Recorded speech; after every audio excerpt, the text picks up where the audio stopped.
What you're about to hear is a discussion about personal experience with cancer.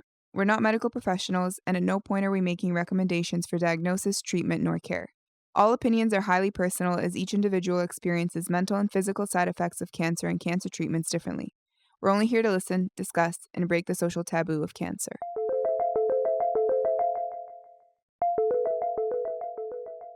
Hopefully it'll all just be fine. Okay, perfect. Well, thank you so much for joining us. We were both chatting earlier about how excited we are to talk to you. Just from our little brief pre-intro call, we were like, we think she's going to be a great conversationalist. So, No pressure. yeah. I'm really But looking forward to from it. and from my own, I guess for anyone listening, I actually encountered Dani for the first time during my own diagnosis when, I was in a support group. I think it might have been through Gilda's club, and then I think I was introduced to Young Adult Cancer Canada, like, through Gilda's club. But, Danny came on as, like, a guest speaker for one of my support group days, and, like, it's crazy because I just remembered your story, like, I think you were just I don't know, like, you just told it in such a great way that it really, like, stuck with me, and I feel like I just came away from that session feeling like, "Okay, like, she did it, like, if she can do that," like, I don't know, it was very inspiring. Oh, well, thank you so much. That is like such a generous thing to say. And yeah, it would have been through Gilda's Club. I think your facilitator at that time probably was Luana, who's a good friend of mine. And I regularly facilitate that group. So I was taking like an off season from it. So came in as like a special guest. And so it's fun to be able to like pop around. And I guess that also just really shows you like you just never know when you're gonna like say something or connect with somebody in a way that really resonates. And I think that just goes back to the ethos of this whole thing that you've created here, just creating these opportunities for folks to get connected, to like have your experiences validated and normalized for you, how important that is, because this is a very isolating road that many folks will find themselves on.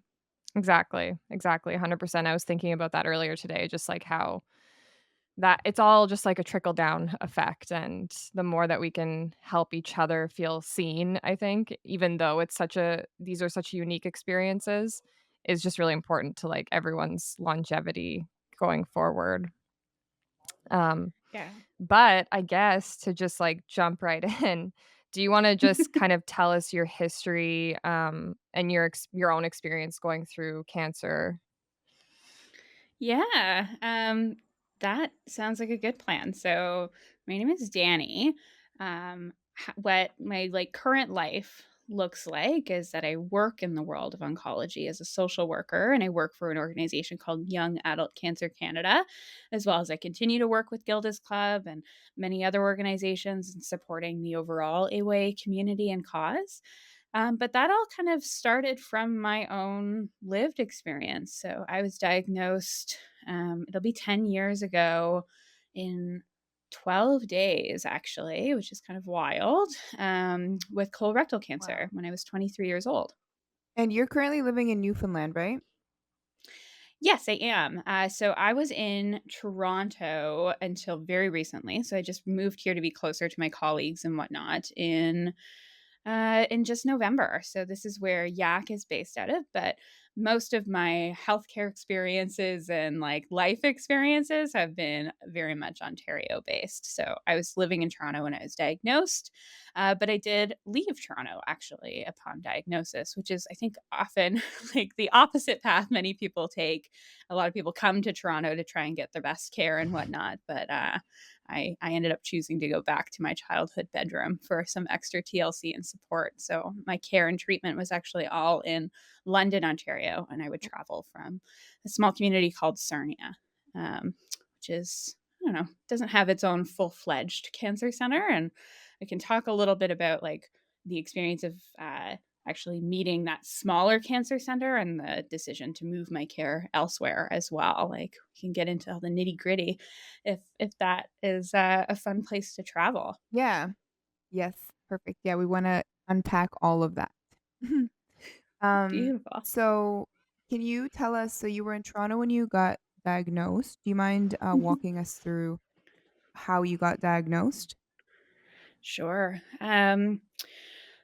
It was kind of a strange diagnosis path as like I feel like I hear so often from other folks with similar experiences where cancer is not on the radar at all. So I was in the last year of my studies, I was like doing like theater world stuff and was very like busy, and that was like something I very much prided myself on. I was like during that time, it feels like such a literally feels like another lifetime. I was like directing a play and like doing an internship and just super busy. Like, and that was like I just love to be busy. I love that I was never home. I love that I was just always on the move.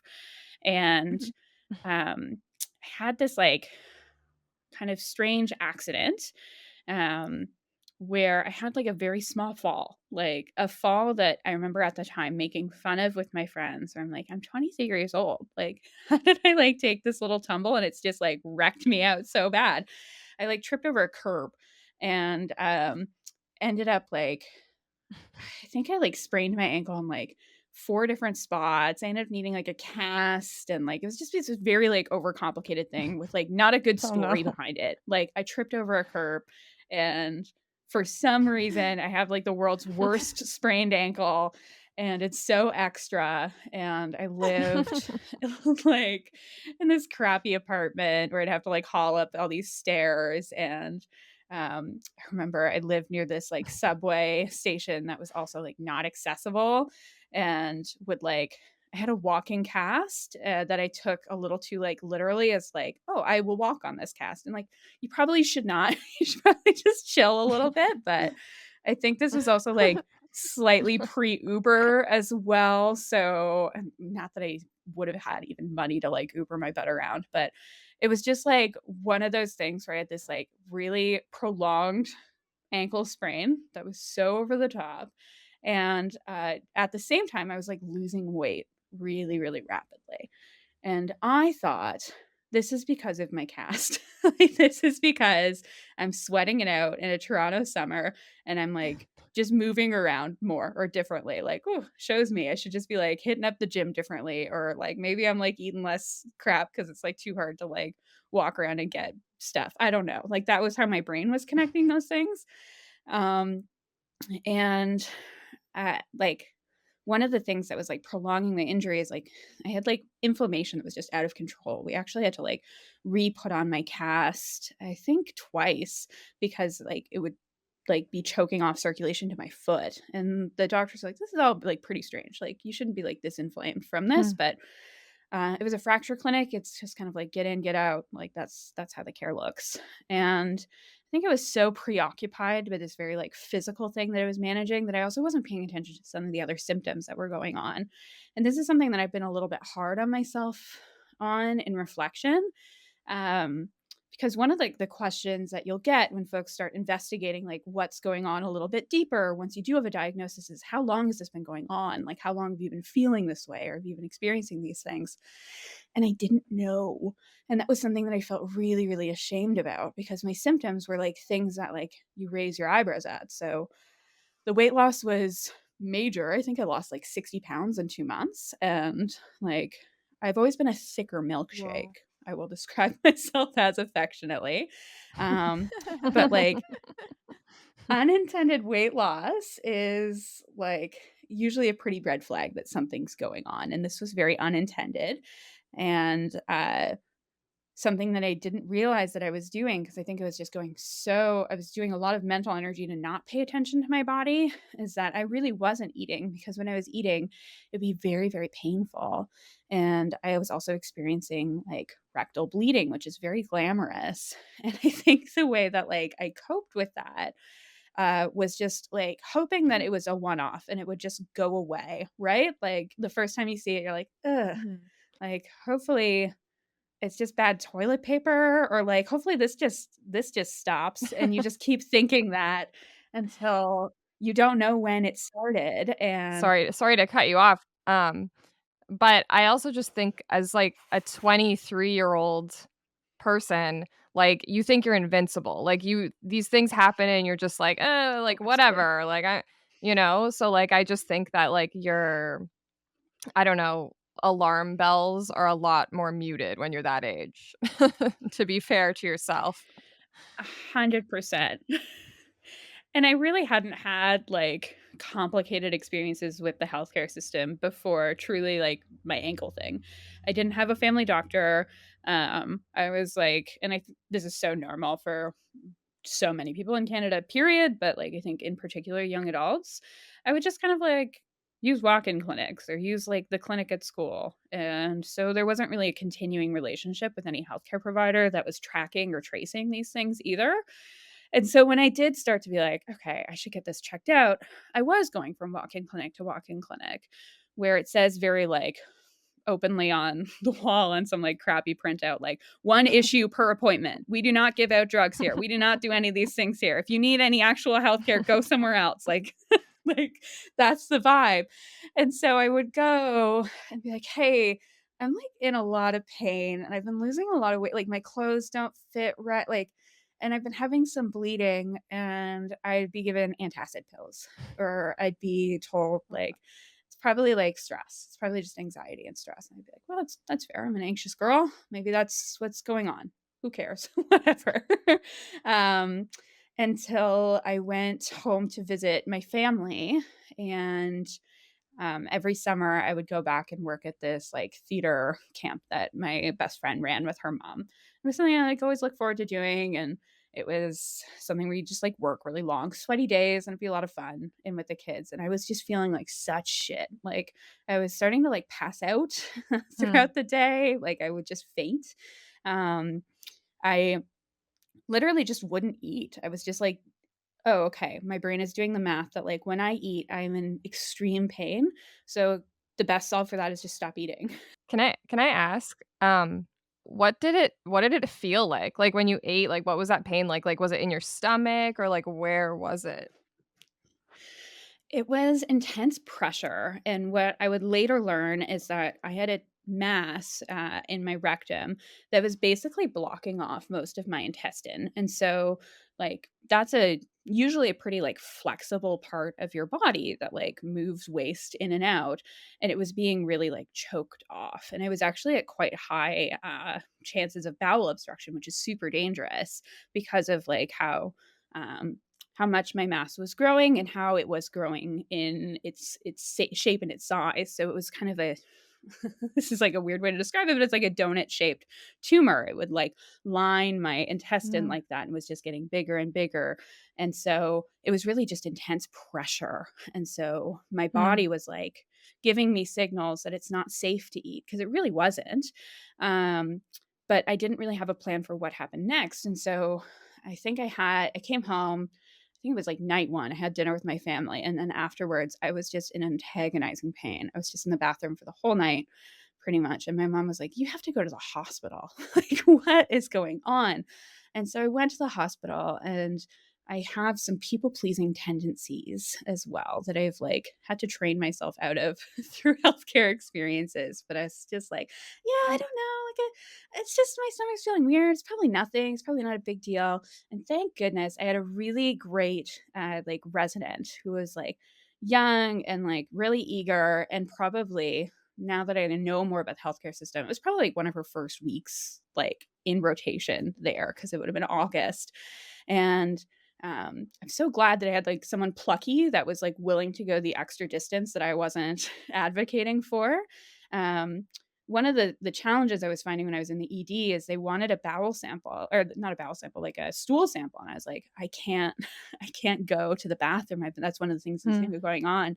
I haven't really been able to go to the bathroom, and when I would go, this is like so welcome everybody. I hope you're not eating during this podcast. It was just like mucus and blood. It was like really, really heinous. Um, stuff. Mhm. And so I once I finally got a chance to connect with this doctor, she's like, "Okay, I ran some blood panels. Your inflammation levels are really wild. We need to get you in for like a colonoscopy as soon as possible. We think that like given your age and some of the symptoms you're describing, we think you likely have like Crohn's or colitis that's like flaring for the first time, which is quite serious. And so we need to get moving on this to figure out where to go next." And so we got the colonoscopy scheduled. I very much had in my mind, I was like starting to like read about Crohn's and colitis, being like, oh, boy, this is going to be like a whole big shift for my life and preparing myself for that road. And then I remember going in for the colonoscopy and having this lovely doctor come through. And I'm still out visiting my parents at this place. At this point, it's just a vacation gone really, really strange. Um, And your parents were in London, is that correct? in Sarnia, which is like just across the Ah. border from Michigan. And yeah, like the doctor was like asking me questions that were just standard questions before a colonoscopy. And one of those things that we were going through was family history of cancer.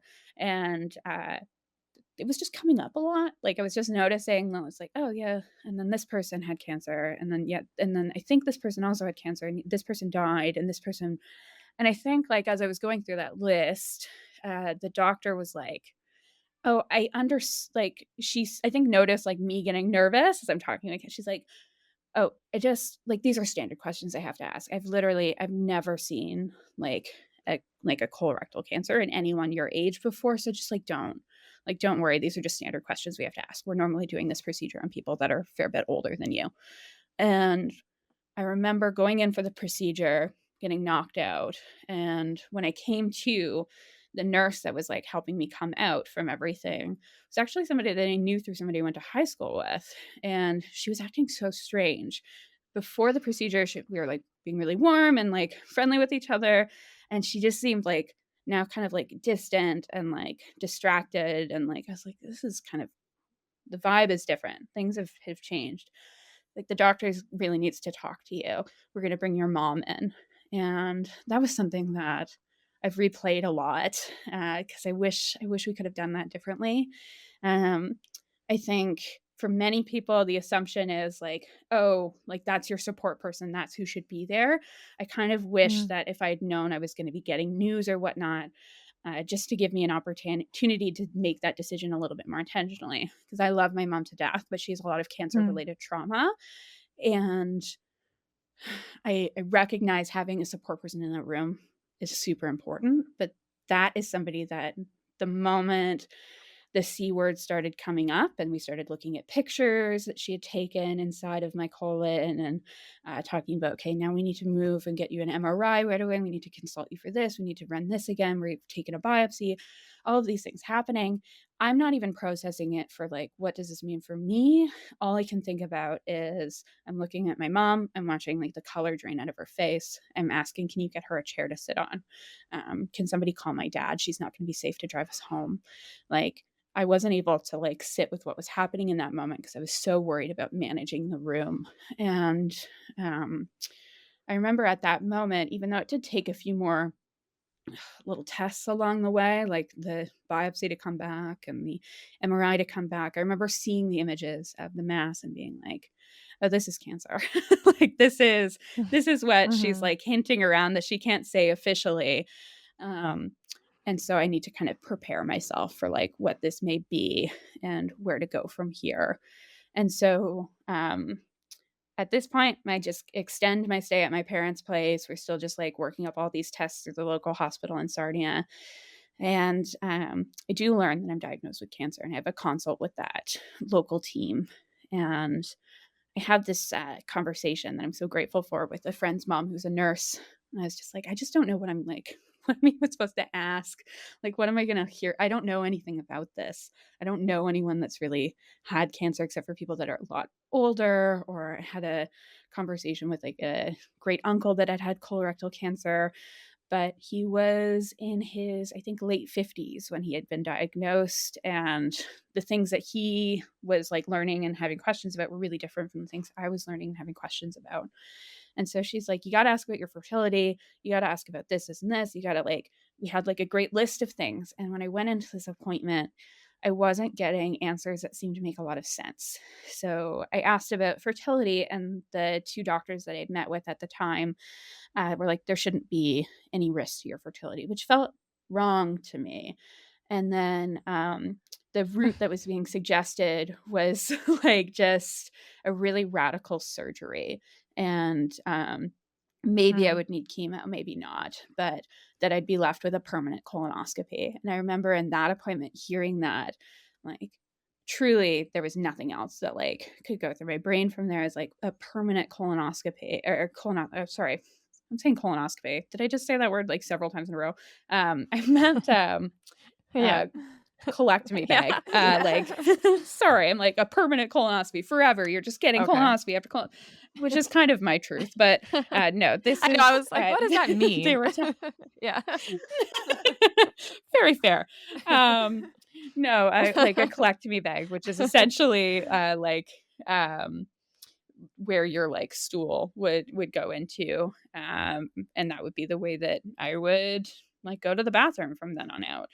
And some of the things that I had read about online had talked about like temporary ileostomies, but they were going immediately to permanent, and I was like, oh my gosh, because already in my like kind of vaguely type A, like planning brain, I was like, okay, how long can this be? Like, I'll take a semester off of school, I'll like deal with the cancer thing, and I'll get back to life.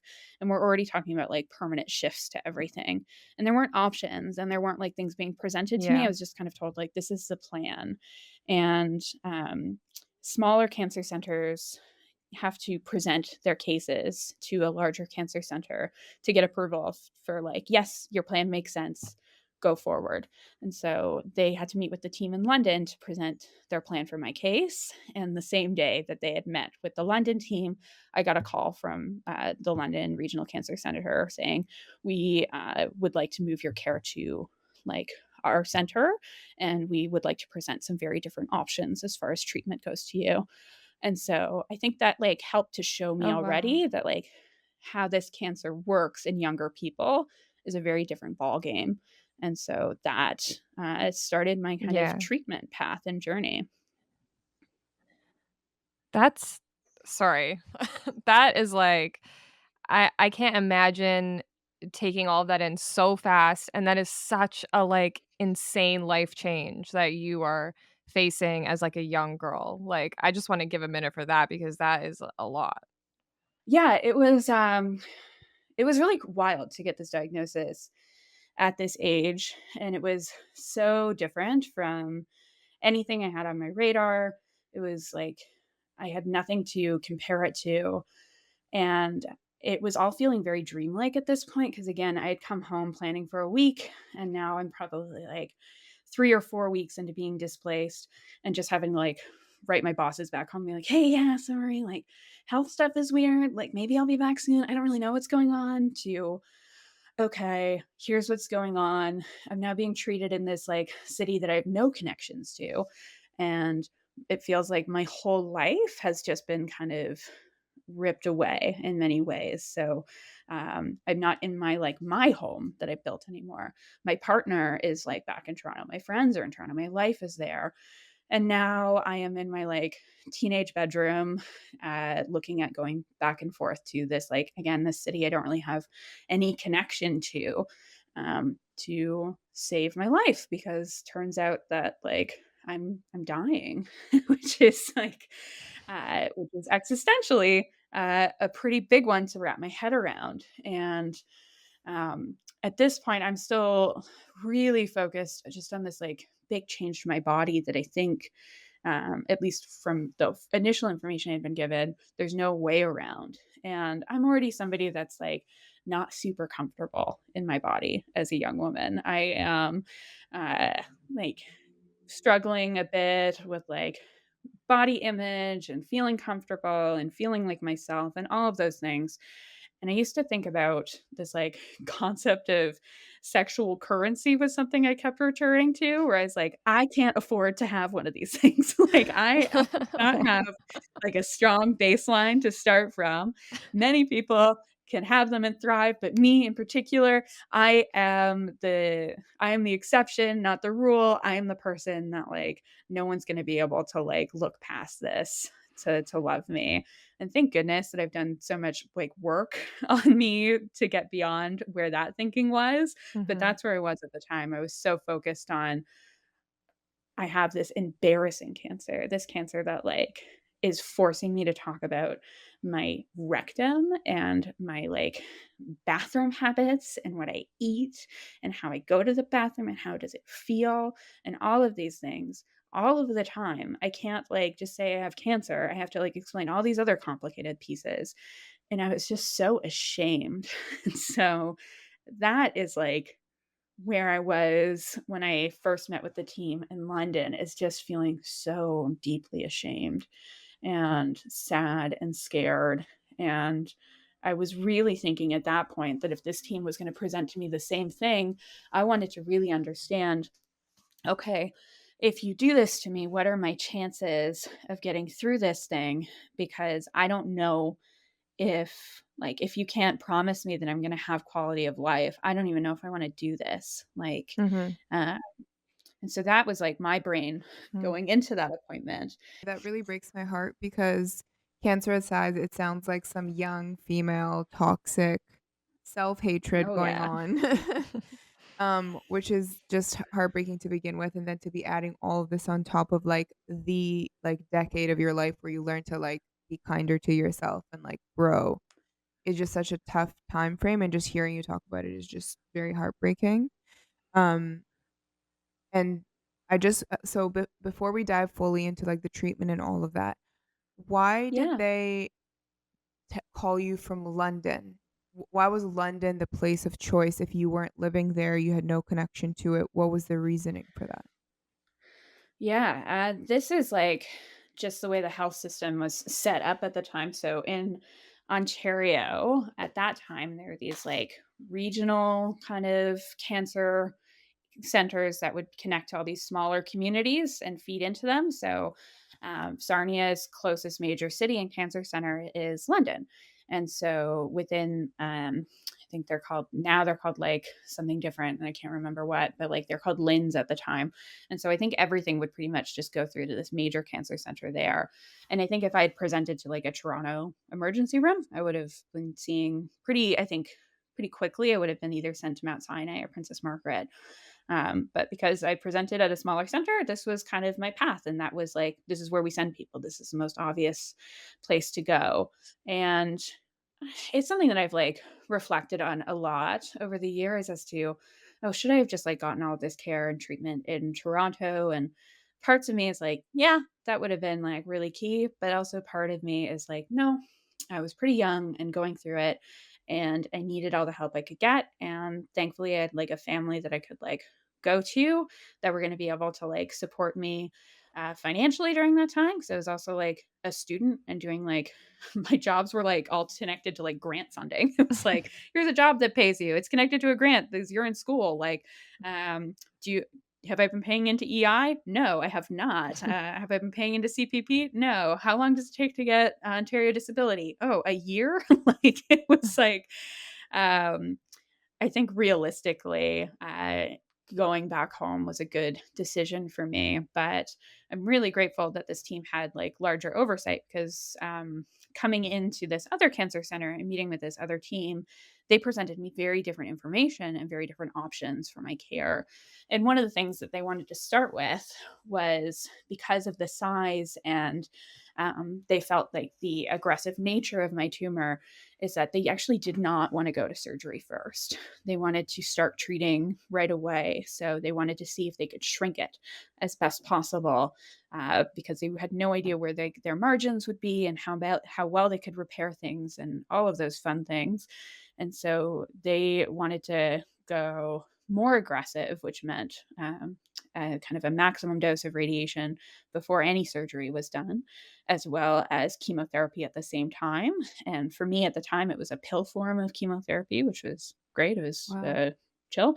And then from there, then they would do surgery. And then based off of what they found in surgery, more chemotherapy would be prescribed. And so that really was the path.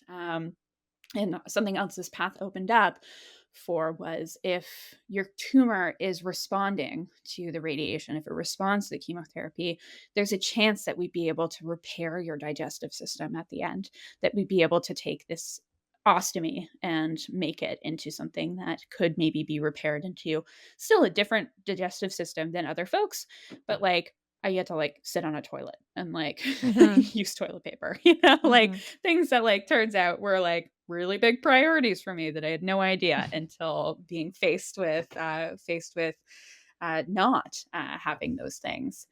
And so that path already was like starting to make a little bit more sense to me, versus just like a really intense surgery and that's it. And then they were also able to talk to me about the fertility piece. And they were able to correct information that was given to me differently from the smaller center. Where again, I just think like those aren't questions that were coming up. So I just think they didn't have the knowledge. And I wish that they had just like either identified they didn't have the knowledge or referred on or what have you. But I guess just like big like flag for anybody is like if you're starting to get weird feelings about the information that you're given or it's starting to not make sense, like it's okay to ask somewhere else. It's Mhm. okay to like push back. It's okay to advocate for yourself, but it's hard. It's really hard to learn to do. Um, It but they were like, yeah, sorry, I after surgery. Yeah, sorry. um I'm rambling at you. no, it's okay. No, but it's like the most intriguing like storytelling. I'm like, Yeah. Um, yeah, no, I was just gonna say, I think also, like, at such a young age, like, I was diagnosed at 29, and I had a hard Mhm, time with all of that, like, I didn't fully understand that I could go see get a second opinion at a different hospital, like, I felt like I was, like, doing something wrong or that people would be, like, mad mhm, at me, you know, which is, like, so not the case. I think it's actually very important to seek out those other opinions if you don't feel like, what you're getting is I don't know, just if it's not sitting right or whatever. Um, mhm. but yeah, at, like, 23, when you're already just self-conscious in general, like, that's hard, and I think it's important to know that it's your right to do that. Absolutely. And it's your body. And like one of something that I had the like somebody had said this, I think at a conference that I had gone to, like somebody speaking about their experience that really resonated with me and has continued to do so is like, you are the most important person on your healthcare team. So don't think about them as being external to you. You are on that team and you are actually like the most important person on that team. Nothing like the team doesn't come together if you're not on board, if you're not a decision maker, if you're not aware. So, like, try as best you can to like be as involved as possible within your care. And sometimes that means like knowing when it's hard for you to be involved in your care and like bringing on people that can support you that like can speak for you in the ways that you need. Um because yeah, like gosh, I'm so grateful that I had again that meeting with like my friend's parent who's a nurse to guide me with some of these questions because when we went back to it it's like no, even if we did the aggressive surgery because of the location of your tumor, like you'd be very likely to have so much scar tissue that you'd have a very hard time Mm, carrying a pregnancy. um, but the treatments that we are suggesting that you go through, they're all very focused on your pelvis. So your radiation is like because of the placement of my tumor, it's going to put you into menopause almost immediately. It's going to make that tissue very friable. It's going to make it so that you are not going to be able to like um, have children in that way anymore. And so um, looking at like, well, what do we do? Is there anything that can be done? They said you can try to get your eggs frozen. Like we can put in a referral to do that. Um, but they gave me a timeline that it needed to be done at. So they said, like, because of again how ill I was at that time, like I wasn't getting any better in any of this time. I was mhm. just continuing to get sicker and sicker and weaker and weaker. They said, I think it was like 2 weeks. Like, if you can do this in the next 2 weeks, great. If you can't, like, I think we highly recommend that we move forward with treatment. And so we put in the referral, and I was just having to wait for the clinic to call. And at this time, um, there wasn't funding available for cancer patients when it came to fertility preservation. That's something that thankfully has changed in the province of Ontario. Um, so I was just waiting on this private clinic to give me a ring. So I went back to Toronto to like pack up my apartment and figure out life. And they called me and they happened to be just down the road. And I went in and I spoke with this fertility preservation doctor. And I happened to be on just the right day of my like reproductive cycle that we could do it. And so I think like that day I started on hormones and we had Wow. no idea um, how we were gonna like fund it. Like they put in some like compassionate requests to these companies to like donate drugs and things like that. But we had no idea whether or not any of that would come through. And my insurance company, my like dad's insurance was like, no, we don't cover this. And so we were just like loading shit onto credit cards and just like going from there. And Did you know um, how much it was gonna cost? Like, did they give you an estimate? like a ballpark of like between ten and $15,000, which is Yeah. like so insane. And Mhm. like And I not think not a small amount. realistically, Yeah. no. And I had nothing. Like I was like hot mess 23. Like I feel like I was like girls 23. I had like a bank balance of like $86, like where Yeah. you're like, oh yeah, let's go for coffee. I'm like, yeah, just let me just check my bank balance real quick and see. Like I was like that type of girly at that moment. I mean, at that point, like, load it onto your credit card. What are they gonna do? What are they coming after? It's like, "I have $86, so here you go." That's the thing. Yeah. And again, like truly just like I was privileged enough to have parents that were like able to like step in and like try and help things along. And for like, okay, if we have to like carry some debt for a while, then we'll figure that out. But hopefully some of these things will come back and support us. And they did. So the drug company ended up donating one of the more expensive drugs, which was great. And then the insurance company, even though they don't technically cover stuff, we submitted things anyway. And then they covered a lot of the Mm. imaging because like that was Mhm. covered. And that was a ton of the expenses, which is like the constant like pelvic ultrasounds and the constant like the daily work of doing IVF. And that was like a really wild time. I was like packing up my life, saying goodbye to my like my friends and like de-enrolling from school and all of these things. And like every morning I'd wake up and I'd go to Avenue and Bloor and my like crappy sweatpants that didn't fit me and like look at like the Louis Vuitton store that my like egg retrieval place Oh was my god. above and go and sit there and like I looked so sick and crappy and there was like these like lovely and like sad looking sometimes like sad looking and like they looked sad. They were like going through infertility and that was stressful.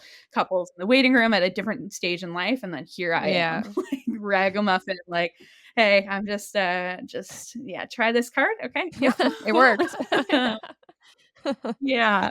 Um, it was so emotional and the amount of hormones that go through you through that process and we like was wild. Like your body even transforms a little bit like during that time. Like it was super bloated and like it was just so intense. Well, I'm still processing the like right. And then after this, the hard stuff Mhm. starts.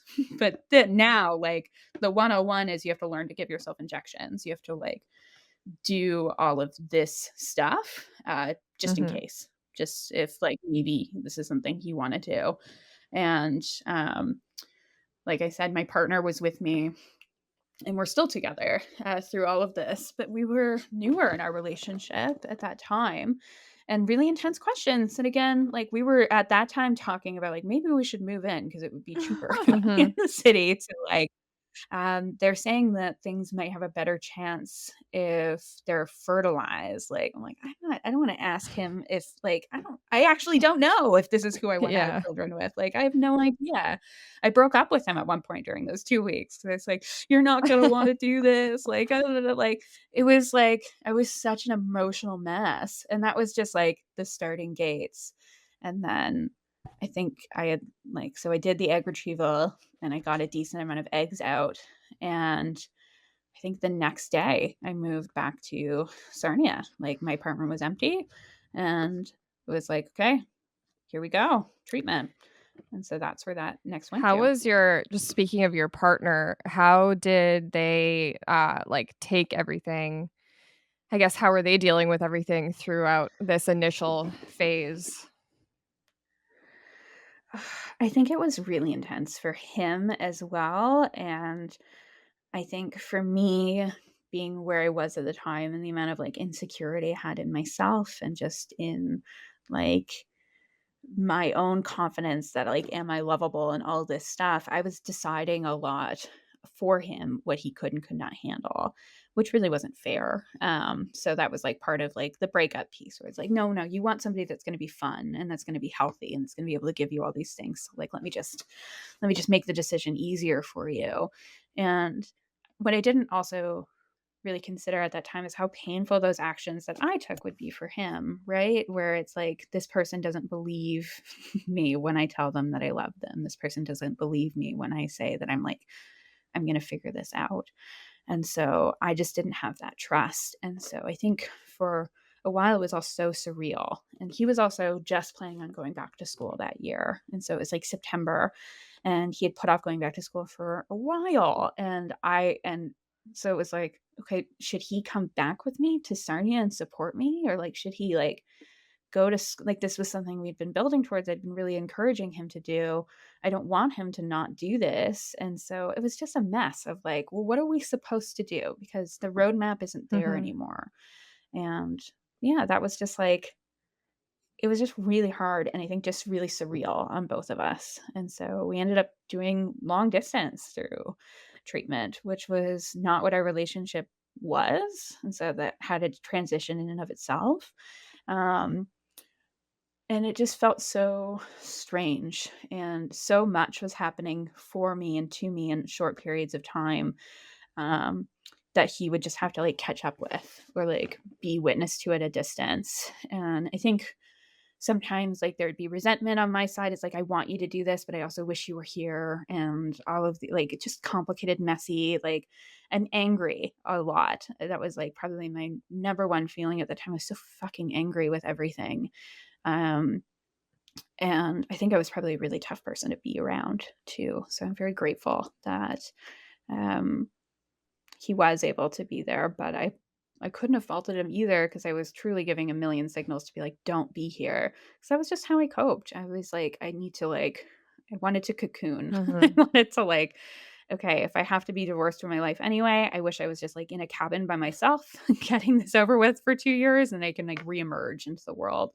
That's not how life worked. It's quite impressive that you guys are still together after going through all of that, like, at such a young and, like, the long distance piece of it, like, where your partner isn't actually with you day to day, like, experiencing everything that you're experiencing and kind of living their own, like, separate life in a way that is just more normal because they're not going through it.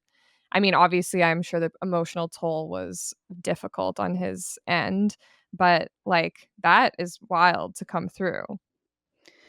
It, like, took us a while, I think, for us to even realize the emotional toll of it, and I think there's still moments, like, and it's just 10 years later, that will be like, "Oh, that's an interesting thing that like, activates for you," or like, "Oh, okay, this is how we react in this way," or "This is how we, like, are unpacking this," or "We're still holding on to that." Like, cancer, if I've learned anything through my work and through my experiences, like, is it casts a really long shadow. It's something that doesn't necessarily have this clean ending point, which was something that again I was like truly like like my ending point is the day that I'm able to like go to the bathroom normally again, and then I'm done. Then like thankfully I can just go back to my life and put it back on, and that's it. And there's just so much grief. There's so much grief through this experience, and grief is something that also I think we learn a lot, that it like, oh, there's these stages of grief, and that's how you go through it, and then you graduate grief and you don't feel it anymore. And it's like, no, grief is something that you grow with and around. It like wears different clothes all the time. Grief is a friend sometimes to me, which feels strange to say, but grief can also be like really violent and painful. And that was how it was certainly showing up in the early days of it all, but it will still show up in little echoes here and there for Mhm. me. I feel like you said that like a poem. Like, from the moment you said it cast a long shadow, I was listening to poetry. Yeah, Um, literally. Yes. but, I do wanna unpack like, how you did get through that, especially with it being a long distance relationship. So, we know, like, you packed up Mhm. your life, you at least to the extent that you could, took care of the fertility element, and then you go home to your parents. And so how did you set up Yeah. this new life? We scheduled visits, or like at least like as like partners. That was like a lot of what we did. We like Pat came to me a lot and would do a lot of like weekends, or like when school was off, he'd be with me. We spoke on the phone constantly. We were FaceTiming constantly. Um, that was like a really big part of it. And then when we knew there were like really hard things going on, we try to figure out like how can he be here to be a support in that way.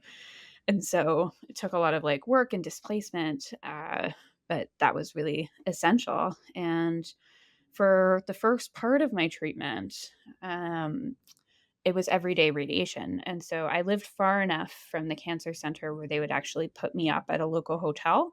And so I would stay there and then take this shuttle with other cancer patients to the cancer center. And I would go for my radiation and go back to the hotel and just sleep. And radiation is like such a strange, strange thing. Um, so for because of where my tumor was placed, I would be laying on this bed on top of a pillow. It was like truly like the way I used to describe it is like, do you remember that song Face Down, Ass Yes. Up? Like that's the way Yeah. that was like how I like to get my radiation. And so it was like I'd have to be like naked for this. It was like the most like I was somebody that was like shy to get changed in front of people in a public like changing room to like, okay, now I've got like three radiation techs like shifting my ass cheeks around to make sure that like the beam is hitting me exactly where I need to be. They're like, okay, just like you got to make sure to relax, just breathe out. We're just going to like move your skin over this way a little bit, like just so with my face down truly into like I can't see any. It was just, and I did that for I think like 32 days spread over 6 weeks or something. And so, um, and then you just don't feel it. You hear it whizzing around you. And then I guess in a different position, you would see it whizzing around you. And then I would just go home. Like it would be like, that was it. Oh, you didn't feel like you couldn't feel the radiation? No, Oh. at least not for like not how I experienced it. I've heard some people say that they can feel it. I never really hear anybody describe it as being painful per se. Um, but what it does is like the radiation continues to work in you after it's been like beamed at you. So the symptoms and whatnot would slowly come on. And Mm. so that was like very unfun. Um, basically, so folks can't see me, but I'm a very like pale person as well. I had like severe, like it almost felt like a sunburn. I had severe burning Mm. between my butt cheeks that like um, made it even more painful to use the washroom in any way. Mm. So I was on like an extraordinary amount of narcotics, like truly like a number that like I look at now, I'm like, whoa, that is wild. And the like longer I was into radiation, the more I would just be asleep. So when it came towards like the end of it, I feel like I was awake for like 3 hours a day. And otherwise I was just Mm. like crashed out in my hotel room. But when I wasn't, it was also like this like weird thing where I was like in this like pretty nice hotel, and sometimes I would have the hotel room all to myself. Sometimes I'd have like a 84-year-old roommate named like Marlene that's like knitting or something. Oh, Um, Marlene. So you had to share with other people? Oh, interesting. yeah, it happened to be like a business hotel that so sometimes I would get lucky and there would be separate bedrooms, but sometimes there wouldn't be. Sometimes it would just be like intimate, and you could pay extra for there to be like a caregiver with you. And so sometimes Pat would be able to like pay to be my caregiver and he would take the place in that room. And then like, I don't know, sometimes like we really went out of our way, I think, to just try and give ourselves like escape and fun too. And sometimes that was just fun. It was like, oh, I'm like, we wouldn't be able to like just like afford a nice like hotel room for the week to like chill and hang out in. So we would just like try and have fun with it. And that was something even recently I didn't really think about like how important that was to do for us, like these little escapes. I had the like great privilege of like meeting with my social worker from that time somewhat recently. Um, and to kind of reconnect and go back around and like transform our relationship into something different now as colleagues. And she's like, something like I will never forget about you is like you really made it a priority to like keep living your life around these things. And something that we had done as well as community members had a little like fundraiser for me, which was lovely. And some of that money I used to do the cheapest possible all-inclusive trip to Cuba um, before my surgery with Pat. And so we got to spend like a week away, and for me, I was like thinking about it, like, oh, this is the last time I'm gonna like wear a bikini. And I just had a lot of like really Mhm. rough ideas of myself around like, oh, how comfortable am I gonna be with the scar? Like, I'm gonna cover it forever. So much has changed now for me and my internal thinking, but um it was this like little escape to do things before the next chapter. So we scheduled that after the radiation, giving me a bit of time to like recover, because they wouldn't move forward to surgery until after I was like healed from the radiation because it would make things too dangerous. So I had this like window of waiting. So we did that trip, and that was like so lovely because no one knew. That was like the best part of it. We were just like away. We didn't have to talk about cancer. Nobody knew. Mm. I had like a note from my doctor to help me get my, like, crazy drugs into this, like, country. I remember being, like, a little bit miffed with him because the note was, like, too detailed, I felt like. I was like, "I don't need people to read." It's like, "For extreme rectal pain." I was like, "You can just say pain. You can just say she's in pain, Yeah. and you're a cancer doctor." But, but, um, so that was, like, another thing that was, like, just a great priority for us, and then, it's funny, in so many ways, I was, like, so young, and wow, that made me really naive to a lot of things. I think, like, it also gave me a bit more, like, freedom to do some of these things. It was just like, "Fuck it, I'm doing it." Like, I don't care. Like, I'm I'm, like, Mhm. raging for myself, and even leading up to the surgery, um the weekend before, we had friends in this, that in a band, that they were doing their, like, last performance together in New York, and it just happened to be the weekend before my surgery, and we, like, drove up to Brooklyn to go and do that, and then I started doing my bowel prep on, like, the bus on the way home. Like, I was like, "Okay, so I take this." I was like, "I can schedule this exactly right." And I remember how furious my parents were with me. They're like, "What are you doing? You need to be at home and resting and getting ready for this." I was like, "No, I'm gonna go see Bomb the Music Industry and their final performance. And then I'm gonna like come back and do the surgery," which like I don't know now, 10 years later, I'm like, no, I probably would just like chill and drink tea. But like I'm glad that I like let myself be who I was at that time because it was really important. Um and yeah, then we did the surgery, which was a whole other rodeo, and I feel like that's when shit got really real for me because everything else before that felt so surreal and so fast. Like, the Mhm. menopause hitting was like I remember it I feel like I know the day it started. Like, all of a sudden, these, like, symptoms just hit me, and I was so hot and, like, just inconsolably uncomfortable, and I was like, "Oh, like, this is menopause, like, this is now the death of my ovaries." Yeah, and so that I think you mentioned this before, but that was from the radiation. Mhm, it Okay. was.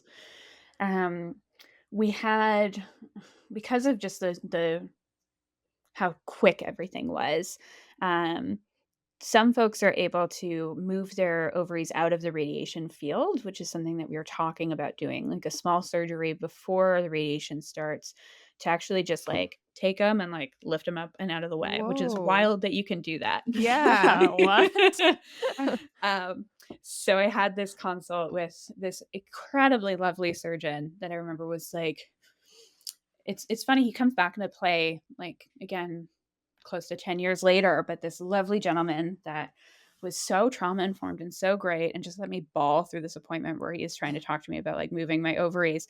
And ultimately, they couldn't do that because they were still so big from the egg retrieval. Mm. And he's Ugh. like, okay, like there's no like, if you had seen me first, we would have moved them. You would have done the IVF, and then we would have done everything else. But also, we didn't have time to do any of that stuff. So it probably would have been a choice between you can move your ovaries out of the way and you can maybe see if we can do IVF after this is all done. It probably would have been an either or. I don't think that there's a world where I would have gotten to like move the ovaries, do IVF, and then move into all this like other stuff. But just I was very grateful for that appointment. It was very like an appointment that stayed with me for a long time as far as like how great he was at explaining everything and about like just holding space for what was going on with me and how hard it all was. But yeah, the radiation just hit like really hard. And yeah, it was just like overnight menopause and just like no more periods, no more anything, just really intense overnight symptoms. And so had to start on hormone replacement therapy. So, was this only happening while you were getting radiation? Was there going to be a tapering off of these? Like, would you get your period back, or did they not know? They said it would be unlikely because of the amount of it just was like unlucky placement is really where it was. Yeah. Because essentially the radiation has to go through other parts of you to get at where it's aiming at. Because of where my tumor was located, there was no way to not go through that part of my body, and just the sheer amount of radiation. They were upfront that like it's very unlikely that these will be reversible, but like things happen, and I've certainly have heard stories where folks like thought they would be in menopause forever and always, and things changed. For me, my reality is that I did stay in menopause. That there wasn't a change in anything. The only change that really happened is like eventually you become like post menopausal, which is where I am. Like the symptoms are like kind of like zero, like I'm through that part, and now it's more about like long-term maintenance, like making sure that like I stay on hormones so that my bones stay strong, and so like my like cardiac risks are lower, and all these other like fun things that you find out are just an important part of like having hormones continue until they're supposed to. Um, but yeah, just another radical shift. And it was also like, I think because there was no scars, there was no like open stuff, it still felt like kind of unreal. It still felt like, is this a real Yeah. experience? Like, am I going to wake up tomorrow and this is over? Yeah. That's what I wanted to ask is, like, but I feel like I know the answer that, like, everything was just happening so fast that you probably didn't have Mhm. time to really process, like, what all of that meant, but emotionally, when all of these symptoms are hitting you, like, were you fully grasping, like, what that meant in that moment? No, not at all. like I was angry. I was sad. I was scared. And I was isolating was kind of how I was choosing to cope. So while I would keep kind of Pat in my corner and whatnot, I had a really hard time keeping up with the rest of my friends. And some folks will have the experience that they'll describe being like my friends kind of fell away or they didn't show up for me in the ways that I wanted. And I feel like I almost did the opposite. My friends were very much wanting to be there and involved, and I just like couldn't. I couldn't like open myself up to that. And I feel like even my social worker, I remember they did like this referral for me like pretty much right away in London to see somebody, and I feel like they had asked like, "Do you want to talk to anybody?" And I think I said no. They just like did it anyway, and I'm so glad that like that happened. And I think back to it now, I was like, I was such an oddball client. I would just show up at her office. They just didn't know how the medical system worked. She was like, her office was near the radiation place, so like I would just show up there sometimes, like after my appointment, and be like, "Hey, Tina, like, can you talk? Like, like this and this. Like, I'm having such a hard time with this, blah, blah, blah." I'm like, dude, like now that I'm in like in practice, I would like throw my whole shit off if I just had like clients streaming through my door being like, "Hey, are you free?" It's like, no, I've got a whole day scheduled. But you probably benefited from it in that moment, which is Oh, great. 100%. If she talked to you, yeah. She met me where I was at, and like that was what I needed. I needed like parts of things to shift towards me because everything else was needing to shift towards this like big system that I was in and a part of. So very grateful for like any flexibility that was found to meet me where I am. And if there are like healthcare professionals listening, I would highly encourage you to like keep that in mind when folks say no the first time to a referral or when you first give information. um, it's not always going to like stick. It's not always going to be like processed in that way. So it's important to kind of go back and revisit and check back in with things because things are movable. And oh my gosh, and now I can't count the amount of clients I've had that are like older gentlemen that would never on their life call it counseling, but like I'm like this nice lady that they call sometimes and talk to about what's going on with cancer. It's like, great. Like, that's great. That's what's going to help you through. Cool. Like we can be flexible in these things in our language. But yeah, things were really surreal at that point, I would say. And I feel like surgery is when it became super fucking real. And I had had these pre-surgical consults where um, they had a ileostomy nurse meet with me and try to show me, like, here's what it's going to look like, and here's like what it's going to feel like to use this thing, and here's like things you're going to need to keep in mind, your supplies you're going to need. And I was actively in denial of this support and resource. I remember one time trying to watch a YouTube video of some young woman caring for hers in the Crohn's community, and like I couldn't watch it. I was like freaking out. And so I was like, oh, cool. I'm just not going to think about this until I have it. And oh my gosh, I wish I could go back and like just make myself like gently do some of this, because again, just like blasted on painkillers coming out of I think I was in surgery for like 10 hours or something like that. It was a long surgery coming Oh, out of that. wow. Um, I have a scar from kind of the top of my rib cage to like just kind of like where my pelvis is, like just a full giant abdominal incision, because they were really afraid that things had spread. And so that was something that we had to talk about going into the surgery is we're going in there planning to do this surgery, but know that this is just a plan and that sometimes plans have to change. So it could very well go, we get in there and we see that there's been spread to other places and we'll try and take more of those things out. It could be that we open you up and there's so much spread that we don't think that you would survive the surgery and we would have to close you back up and then go from there. And so that was Mm. really like wild. And I remember thinking, one of the things that they were like, if it's a permanent bag, it's going to be on your left hand side. If it's a temporary bag, it's on your right hand side. Coming out of surgery and being so loopy that I just like couldn't remember like what was the good side, like what was, or not good side. If you're Oh. listening to this and you have this like this part of your body, this part of you, like please don't take like the shame that I was experiencing at that time as something that you should hold on to. Truly, this is just like my own body dysmorphia and distress coming through here. But just feeling so like, like what side? Is it at the right side? Is the wrong side?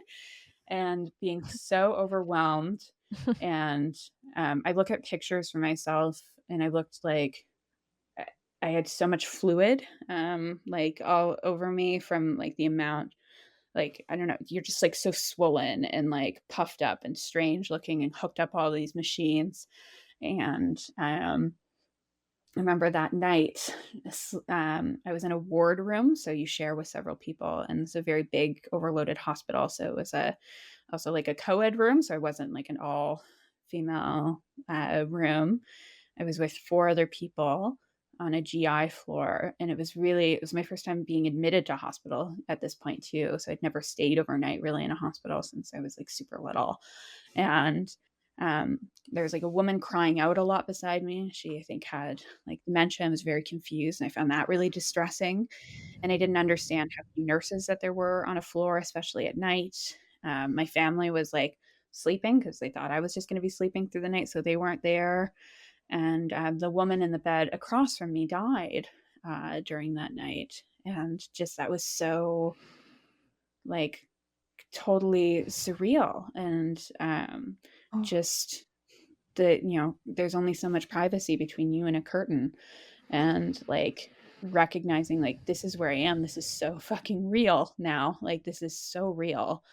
And Mhm. um I think that is also when mentally I hit a real low, was that hospital stay. So I was in the hospital for I think between 3 and 4 weeks, and it took me a long time to recover. It took my bowel a really long time to wake up from surgery, and once it did, it was super active and my ileostomy wasn't working in the right way, and I wasn't doing the things that I needed to learn. I wasn't doing my, like, teaching properly because I was just so upset and depressed and, like, just so scared. And I remember just wanting to go home more than anything else. That was like the main feeling. And like Pat was staying with me a lot, and I remember the nurses were all really like sweet and like giving him lots of like props for like, oh, your boyfriend's so nice, like he's always like he's with you, he's like curled up in the bed with you guys are the cutest. And he really was so sweet. And there's so much of that I also don't remember. He'll be like, do you remember when we talked about this? Do you remember when we watched this movie? I'm like, no, I was lit. Like, I was like super drugged out. Um, Yeah. I remember like just getting really depressed the longer it was taking to leave. And then they brought in an inpatient social worker to talk to me, and they decided to keep me longer because they were worried about my mental health. And I was like, no, no, but this is Oh like, I god. just need to go home. I will be better once I go home, I swear. And once I did get home, I did start to feel so much better, but, like, I think we could do a lot of thinking when it comes to our healthcare systems as to, like, an environment for healing, thinking about how hard it is to sleep in hospitals, how Mhm. important for, like, dignity, privacy is during your most vulnerable moments.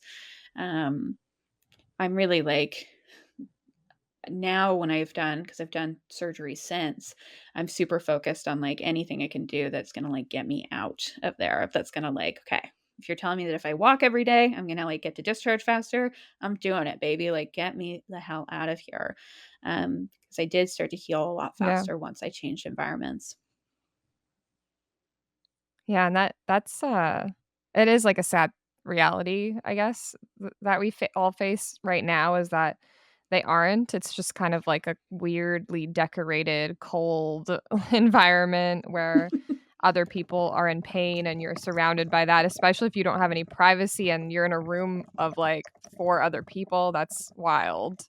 Um, but Yeah. yeah, I it would be great if this was like a thing that, we could the powers that be could work on, because we've talked about this before too on the podcast of just how it's not a warm environment.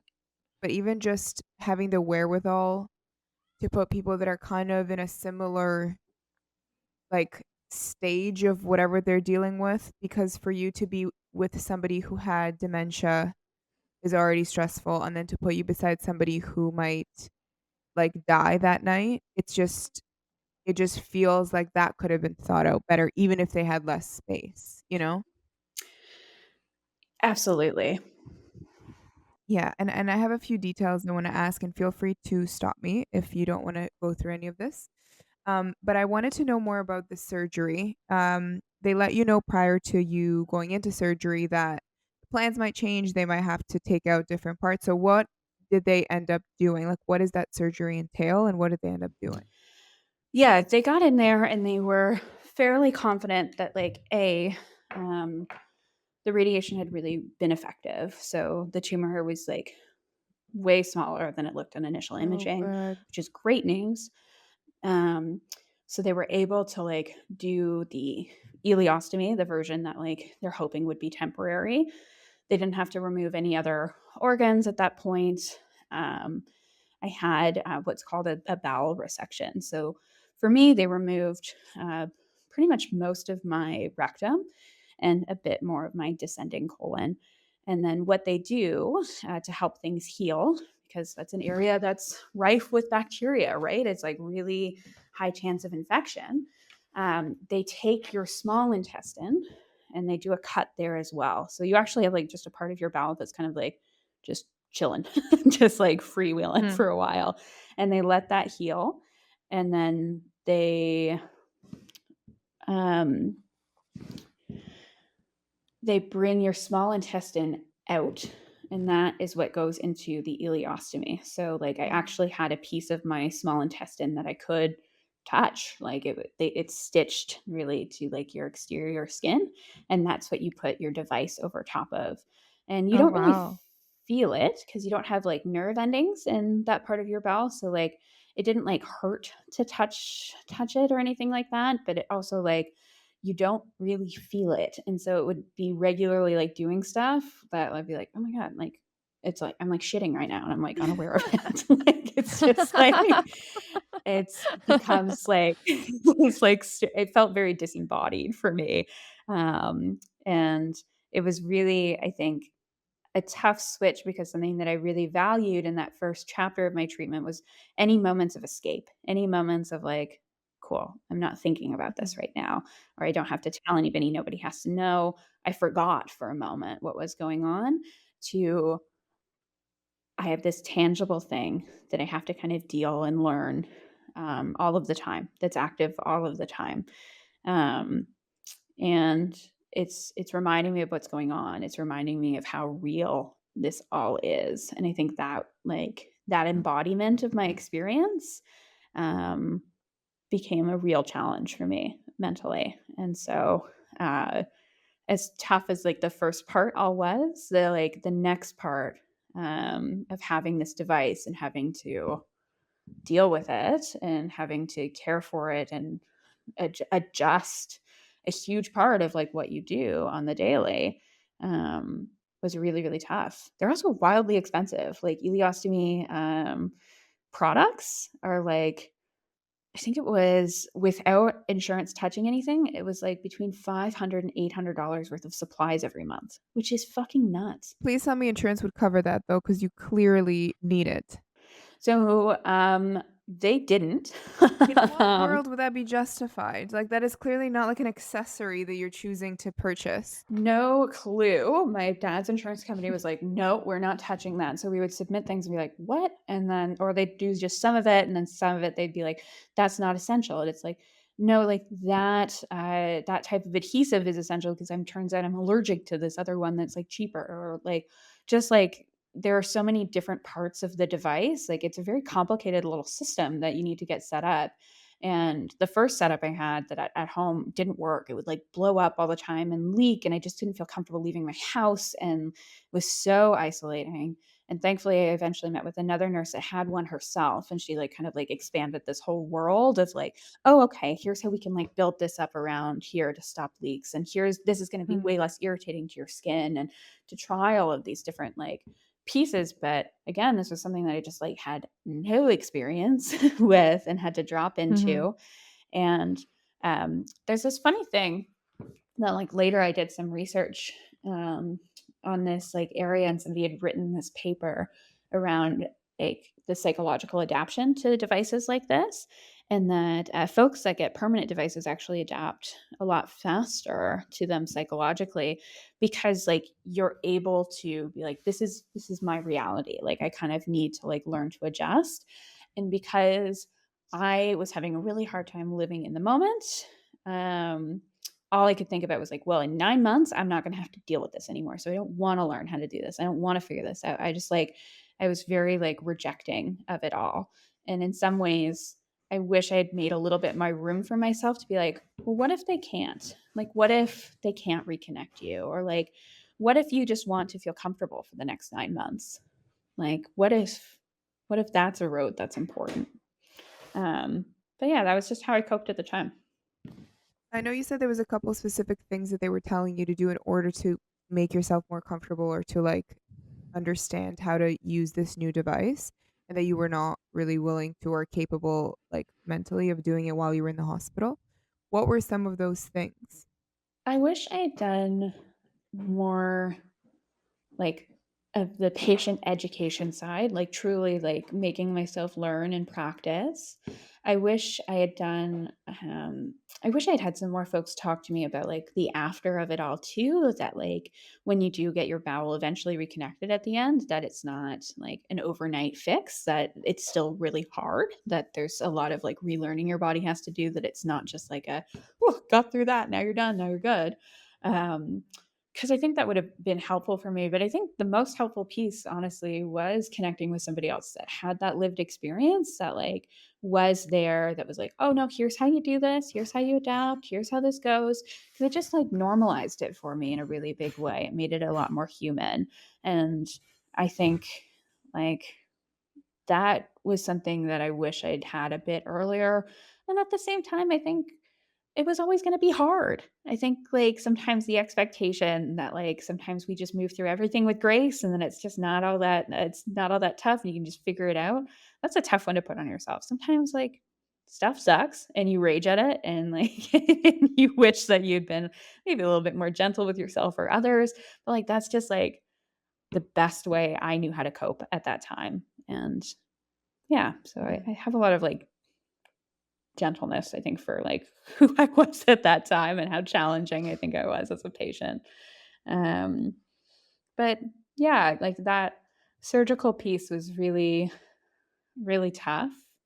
And before the surgery as well, something that we had done to make sure that we were doing the right type of surgery was some genetic testing. So when you Mm. have a cancer diagnosis like a colorectal cancer so young, that raises some flags for genetic involvement. So there's like kind of two main genetic pieces that are connected for folks that present with a young colorectal cancer.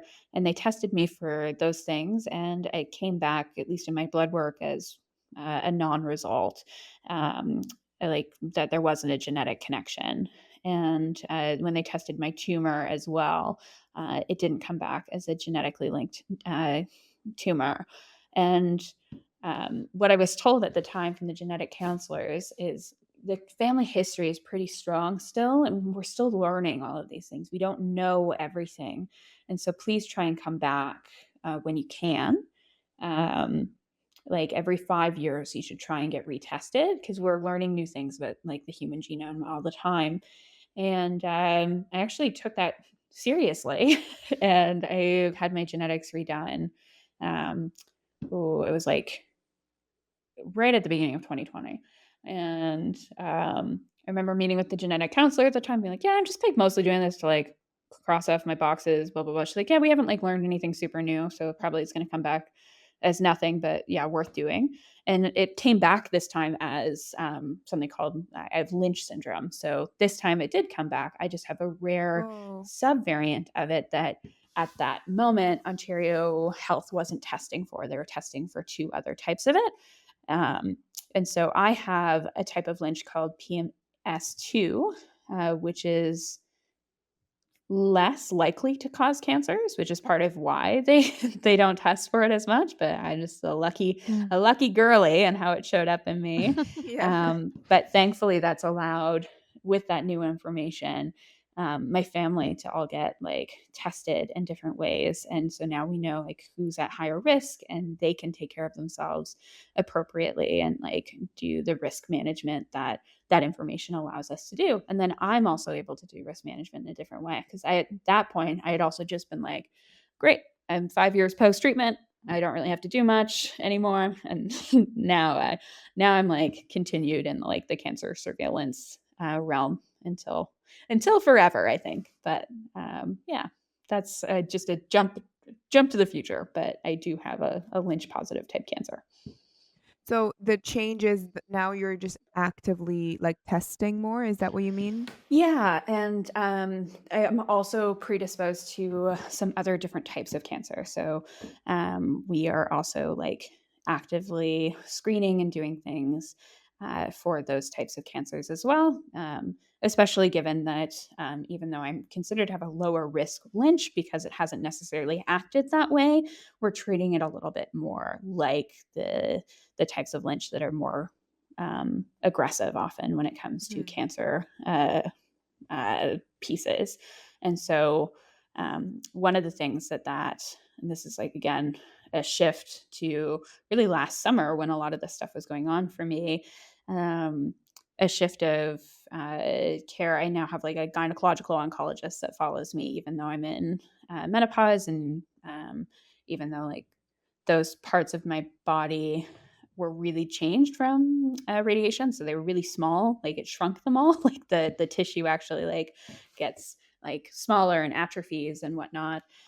It still was like a risk area for me for endometrial cancer. And so last summer, actually, I had a hysterectomy to remove all of that stuff. So now I get to do way less biopsies and way less fun stuff. So mostly I do like a yearly colonoscopy and regular blood tests. And that's mostly where I am now, which is in the grand scheme of things pretty okay. It's so great to have had that extra piece of information so you can prepare yourself and, like, proactively deal with things. Yeah, it was really important and it was very surprising information.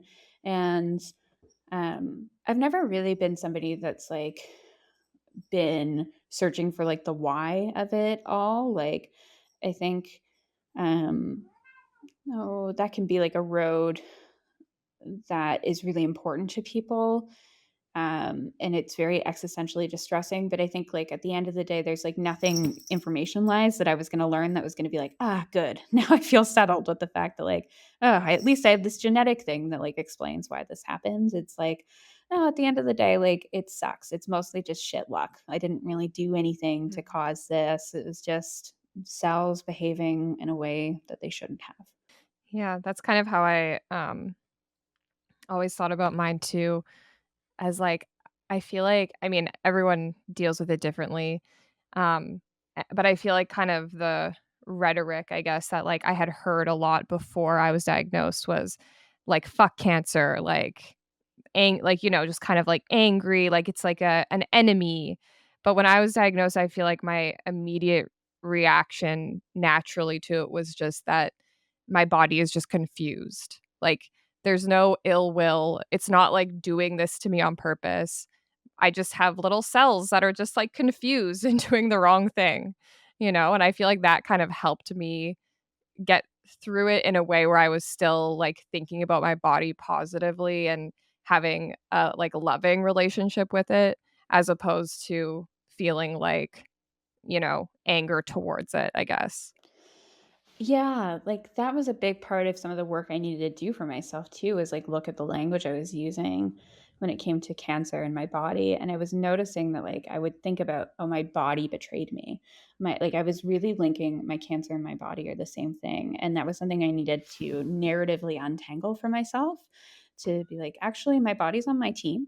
Like it was helping me through like a really catastrophic health event through really toxic treatments. My body was there trying its best to like get better and do better. And so like that was something that I had to reframe for myself really actively to be like, okay, don't talk about your body like that. We are on the same team. My body didn't betray me. The cancer is separate from like who I am. This I needed to externalize it for myself. And I think like another thing that I was really raging against, all that fight language and whatnot was really not resonant for me either. I felt like, oh, like any of the inspiration kind of stuff, any of the like, oh, you're so this, you're so that, or you just got to keep trying to get a good attitude. I hated all of it. I wrote like this is this ages me, this dates me, but like it was like Tumblr era kind of stuff. I had like a very like angsty Tumblr blog about my cancer experience. Being like, I'm actually not brave. I'm actually none of these things. If I could choose tomorrow to not have to do this, I would prefer to. I miss like getting drunk and smoking cigarettes with my friends. I like hate all of this stuff. Like this is crap and I don't like it. And so don't I'm not a warrior. I'm none of these things. I'm going through this weird illness that like I don't think is linked to any like I don't think I like ate the wrong thing one day. I don't think I like held stress in the wrong way. Like and everyone's allowed to like believe whatever is most supportive for them around this experience, but like to me it was just like it was just random. It was a random thing and I needed to build tolerance for uncertainty. I needed to build tolerance for sometimes life is just random and bad stuff happens and like what do you Mhm. do next? Exactly. I the brave thing is so funny because I remember people saying that to me too, and I would just think like, "But what am I supposed to do?" Like, I'm not brave because I'm, like, facing it or doing treatment or whatever, like, I don't really have another option, like, that's just where we're at, It's not, like, braveness, but yeah, it's funny, people but I guess, it's also that kind of brings up the topic too of just how other people react to it and how people make themselves feel better in a way, I guess, by I don't know, giving you a compliment or whatever. It's just such a funny interaction. I still have people to this day that I'll see that'll come up to me and just be like overly emotional, like, "Oh, hey, like, how are you doing?" And it's like, "You don't have to do all this. Like, this is like extra, I'm literally just like living my life. Like, I'm a normal person." I think like now I've like grown a little bit more, I think, be it like tolerance or compassion or what have you for folks framing it in that way. And now I can look back and be like, yeah, there were things that I was brave. There were things that like I did have to do that for me, or that was a choice as much as it didn't feel like a choice. I could have like chosen not to do any of those things. I could have like not done the fertility preservation. I could have chosen to like never seek help for what was going on with me. And so I'm trying now with some like age to be like, no, like I did foster a lot of resilience for myself. I did push myself to do things that like I never thought I could do. If you were to like have asked me before that experience, could you do this? Could you do that? Could you live with that? I would have been like, no, I don't. I don't have a lot of tolerance for things outside of my control. But now, if I were to like have to go through this again, I have a lot more confidence in myself to be able to move through these difficult things. So I hadn't had enough life on me yet to know that I could.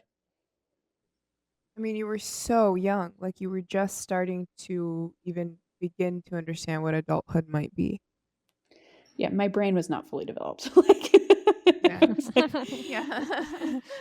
I mean, I know you just said that you've had, like, it's been 10 years, so I just wanna unpack a few more things. I like to get into, like, the details, yeah. because you said that after your surgery, it was once you got home that you started to feel better. So what was that road of getting better at home like? I think once I got home, again, I was like in my environment. I was like in a, Sorry, I'm sorry to cut you. yeah, Is there a cat there? yes, I'm sorry. Okay. It's okay. I was about to be like, oh, sorry for the cat. Okay.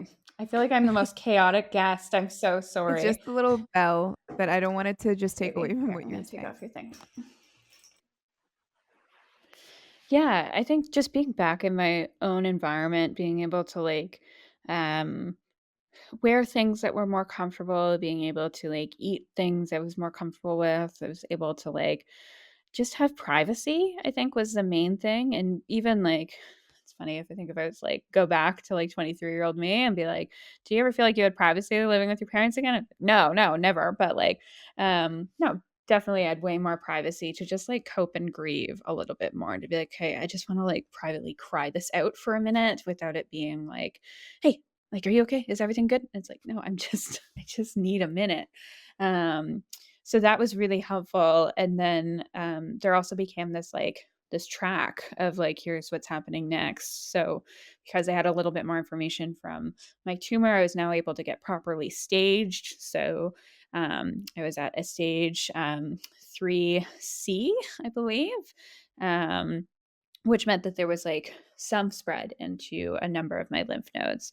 And they weren't entirely confident on the exact type of staging. So, for because I'd had treatment beforehand. So, there were some lymph nodes where it like seemed like there might have been cancer there, but it had been really reactive to the chemotherapy and to the radiation that had happened so far. So, they were like, it could be like a stage 3A or B, but we're going to treat it like a C. Like we're going to go like with what the most aggressive evidence is telling us and treat it that way. So that meant I needed to do a bunch more chemotherapy. And so this type of chemotherapy was going to be in the hospital. It was going to be intravenous and it would happen on a schedule of every 2 weeks. I would go in and get an infusion for it usually ended up being like 8 hours or so, where I'd just be kind of like sitting, chilling, and like getting the main drug put in me, and then I would go home with another part of the drug in a fanny pack, actually. So they, Yeah. I would wear a fanny pack with this. With the rest of my chemo in this like suspension device that would continue to go into me through my port, which I had installed before chemo started. Um, and that would be on me for I think 48 hours after I got home. And then usually they would take that off. Like a nurse would come into my house, like all geared up to like disconnect me. And then they would connect me to fluids for like a day or so just to get me back feeling better.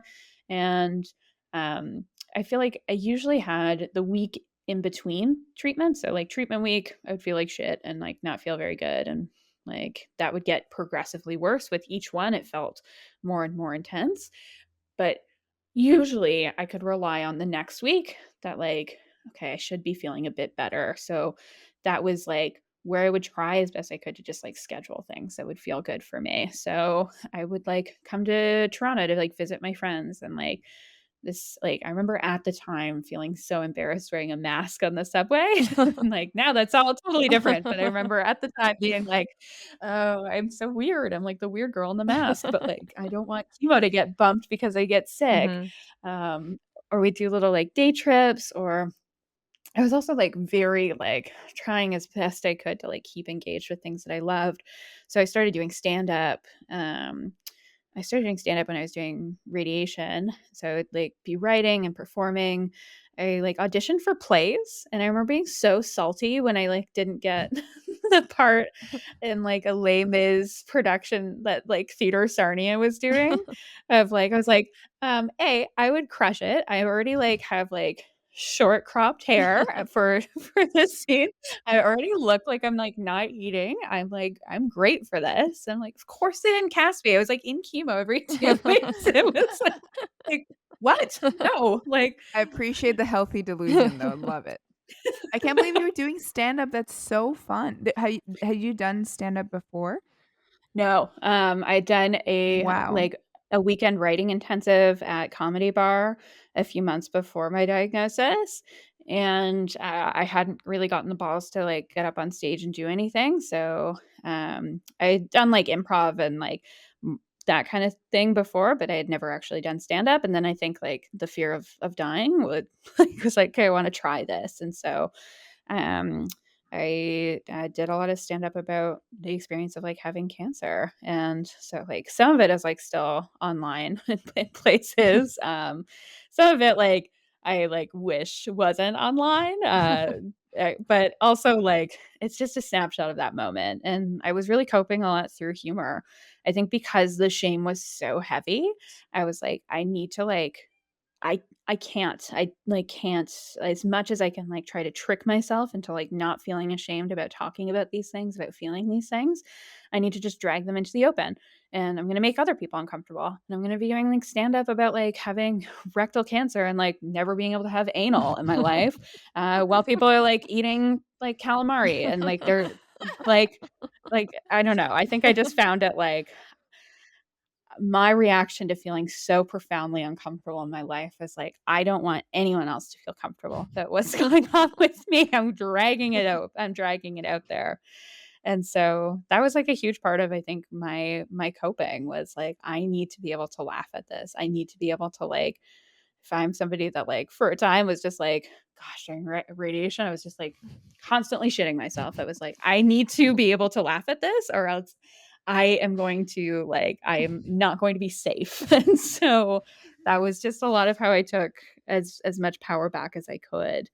Um yeah, so that I think helped me through. And so the chemotherapy every 2 weeks was a bit of a trip. Like, I remember the dread would just build up when you'd go in and just, like, sitting in the parking lot being like, "I feel fine right now, and I Mm. know when I, like, leave, I'm gonna not feel fine," and that sucks. It sucks that I have to, like, make one foot go in front of the other to, like, actively choose not to feel fine because that's the trade I'm making. I had to, like, think about it as trades, as much as I could. I don't wanna do this thing, but I wanna live longer. So, like, I'll make that trade. And so that was how I started to try to, like, push myself through these things that, like, otherwise I did not want to do. And, that kind of took me forward until, till they were done. And the like, I had some side effects from treatment. I would occasionally have days where I would just, like, vomit with no ending, but, like, the main side effect I was finding was, like, nerve damage in my hands and my feet. Hmm. So, um, just they would feel really intense, like, a lot of, like, tingling, a lot of, like, discomfort. I couldn't touch anything that was cold. That felt really painful to me. So I was wearing socks all the time, and I had special gloves that I wore if I really needed something to get out of the fridge. I found the first couple days even swallowing cold things was really painful. So that was, like, a strange thing to adjust to, but did get better with time. But Did it get better, like, while you were still doing chemo or, just after when you were done? no, it just kinda got worse and worse and Hmm. worse, and then, finally, when they're like, "That's the last one you have to do," um, it was something that needed time, so it took actually a few years to get Wow. it more managed, but a lot of that was, like for a long time, we did a lot of like drug therapies at it, like a drug called gabapentin, which helps with nerve pain, which I think was like very appropriate for the first little while. But it was causing a lot of like digestive, like it was really constipating and really tiring, and a Mm, lot of like other symptoms where I was like, okay, if I like start to like look at like the experience of nerve pain, like as I'm feeling it, which at that point wasn't nearly to the intensity that it was versus like the symptoms I'm getting for the treatment, like what can we do? And so I actually did some like physiotherapy and some like kind of cognitive restructuring, like mental like pieces around it, mm, where I did a lot of like touching my hands and my feet and looking at them, being like, this feeling is like not pain right now. Like I'm just touching my foot. That's all that's happening. It feels weird. It feels different from how like you used to think of it. Um, but you're not in danger right now. You're okay. And that was actually super helpful to me. And so now I think like I still have nerve pain, but it's just like how my body feels now. And I think that's also because I've recovered physically. Like time has done a number of lovely things, but um that was like an important thing for me to like try to like build for myself is like, okay, like it wasn't the same kind of like acuteness of pain as like some other things that I've experienced. It was just more like it was just more weird. It was just a perpetual distracting weird. mm. And yeah, so reframing was a helpful tool for that for me. Yeah, that's really interesting. I kind of experienced something a little bit similar, I feel like, where I had, this weird side effect of I still to this day don't really know what it was, but I think it was, like, from chemo, and then I was on, some hormonal drugs where I just, like, had no estrogen, so, like, everything was changing in my, reproductive area, and I had this thing happen where I felt like I had to pee for, like, 4 months, like, all the time, and it was horrible, like, it was, like, the worst thing I think I dealt with throughout my whole experience, and I tried a lot of different things to try to figure it out because no doctors could really help me. They Mhm. were just like, "Oh, it's just, like, sensitivity in your tissue, like, I don't know, see a naturopath." And I'm like, "Fuck, okay." Mm. So, but one thing that I did at, like, kind of the tail end of it getting better, because it did start to naturally get better, is I saw a pelvic floor physiotherapist, and The best people. it was, like, crazy because I mean, first of all, that experience is wild because they literally just, like, finger you for, like, 30 minutes. So Mhm. that's a thing, but, she did this thing where she just, like, pressed in different spots, and then, like, she was like, "Okay, just, like, breathe in and hold it, and then, like, release and think about, like, releasing these muscles," and it, like, totally Mhm. worked, and I was just like but Mhm. it was almost more of, like, a mental thing for me where, first of all, she Mhm. validated that what I was experiencing was, like, actually a thing because to that point, it was like no one could tell me that it was real, and Mhm. then yeah, I don't know, it just mentally, like, changed something where I was like, "Okay, like, this is a real thing, and I can kind of manage it on my own," but I think that it's, like, 90% mental in how I'm thinking Mhm. about the feeling. Like, yeah, it was just, like, crazy, like, it really tripped me out, so It's funny, that was actually it was my pelvic floor physiotherapist. They ended up doing this other work with my hands and my feet with from, like, a similar perspective. Like, I heard in your episode you talking about this experience with your, like that feeling of peeing and just how distressing it all was. I was having and, like, continue to have, discomfort when it comes to, like, penetrative sex because of the amount of, like, radiation I've had to that area. Um and pelvic physiotherapy was like a really big piece for me. It was so validating. I remember like bless my surgeon, like this my colorectal surgeon's heart, like sweet guy, but I remember talking to him like after everything was all done, being like, should I go get physio or something? Like, is there anything that like needs to like happen? He's like, no, you should be fine. And like um eventually like going just like on my own accord and like being like, oh, okay, like all these things that I'm like feeling are like, yes, there are actual like physical changes that are important that need like help and support down there. But then also just the mental of it. Like I didn't realize I thought that all the muscles would be really weak from the amount of radiation and the amount of like surgical intervention and whatnot. But it was actually like I was just always tense. Mhm. I was like always holding. I was always anticipating, and I still get like that sometimes where it's like I think that part of my body just became so associated with like be it medical intervention or like exploration, like the amount of like rectal exams I had, and also like a teaching hospital where it's like everyone gets a chance to like take a look because my tumor was like was palpable, like you could touch it. Mm. It was like that close to the like to the bottom of me. Um, that I think I just always like if you started to touch there or move in that direction, my body was like, that's a painful area. Mhm. Like I'm embracing myself for like this is gonna hurt.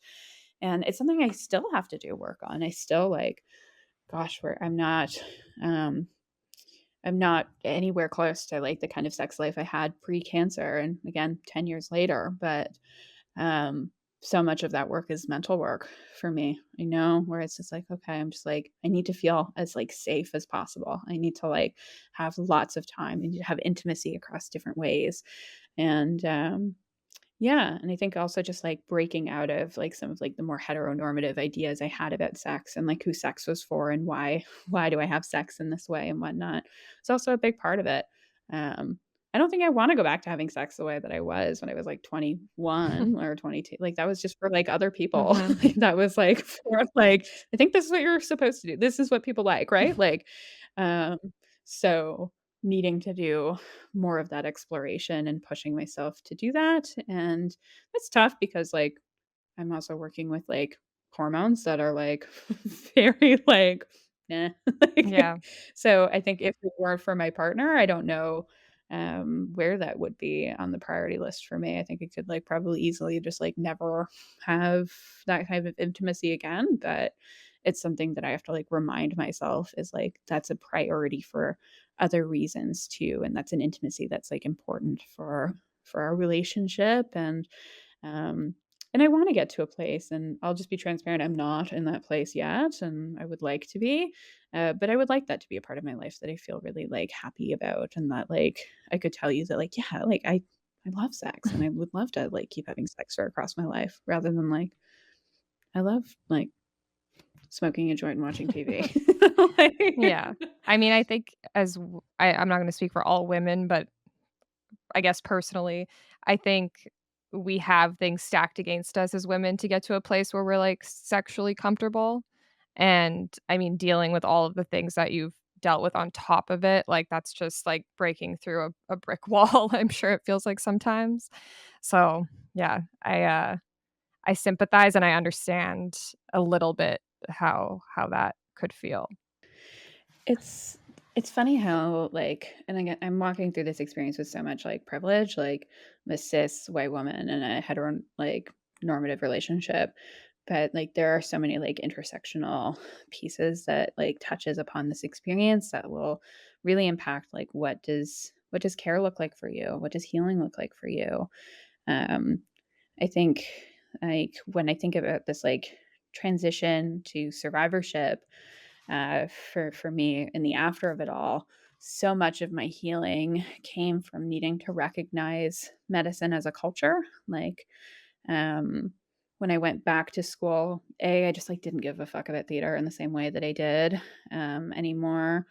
Um, I had had this like the bowel surgery to reconnect me didn't go the way that I had hoped it would, and it was like truly like this is the thing. This is like I was like so excited going into that surgery. I was like, yeah, and then I get this, and then it's back, and it's back to my life. I get to put my life shoes back on, and I got a terrible infection after the surgery and ended up being in the hospital for a while. I had a really big abscess. I had a drainage bag coming out of me for like an extra month. That was just this awful like thing of blood that I just had to like carry around like Lara Croft stuff stuck to my like to my thigh. Um, and um, I had just also gone a year without using any of those muscles, basically, and so I had to, like, re-potty train myself, which was not what I was expecting, Mm. and I was, like, constantly having, like, failures, like, bowel failures, like and so I wore diapers for the first year, and I think because I was just so like, so much of my thinking was like, I'm going to get back to where I was. That was all I could Mhm. think about. I couldn't think about anything being new. It just needed to be like, I need to go back. And a big part of like the work I do now and the work I do for myself is allowing that story to be different. That the expectation that I can go back to a life that fit before all of this is not possible. I've changed so much. I've changed as a human. These experiences have changed. My body has changed. And so, this idea that, like, this story for me is to go through the hard thing and then go back to where I was, that's not a realistic story. But I can get to somewhere new and I can actually build something new that I love.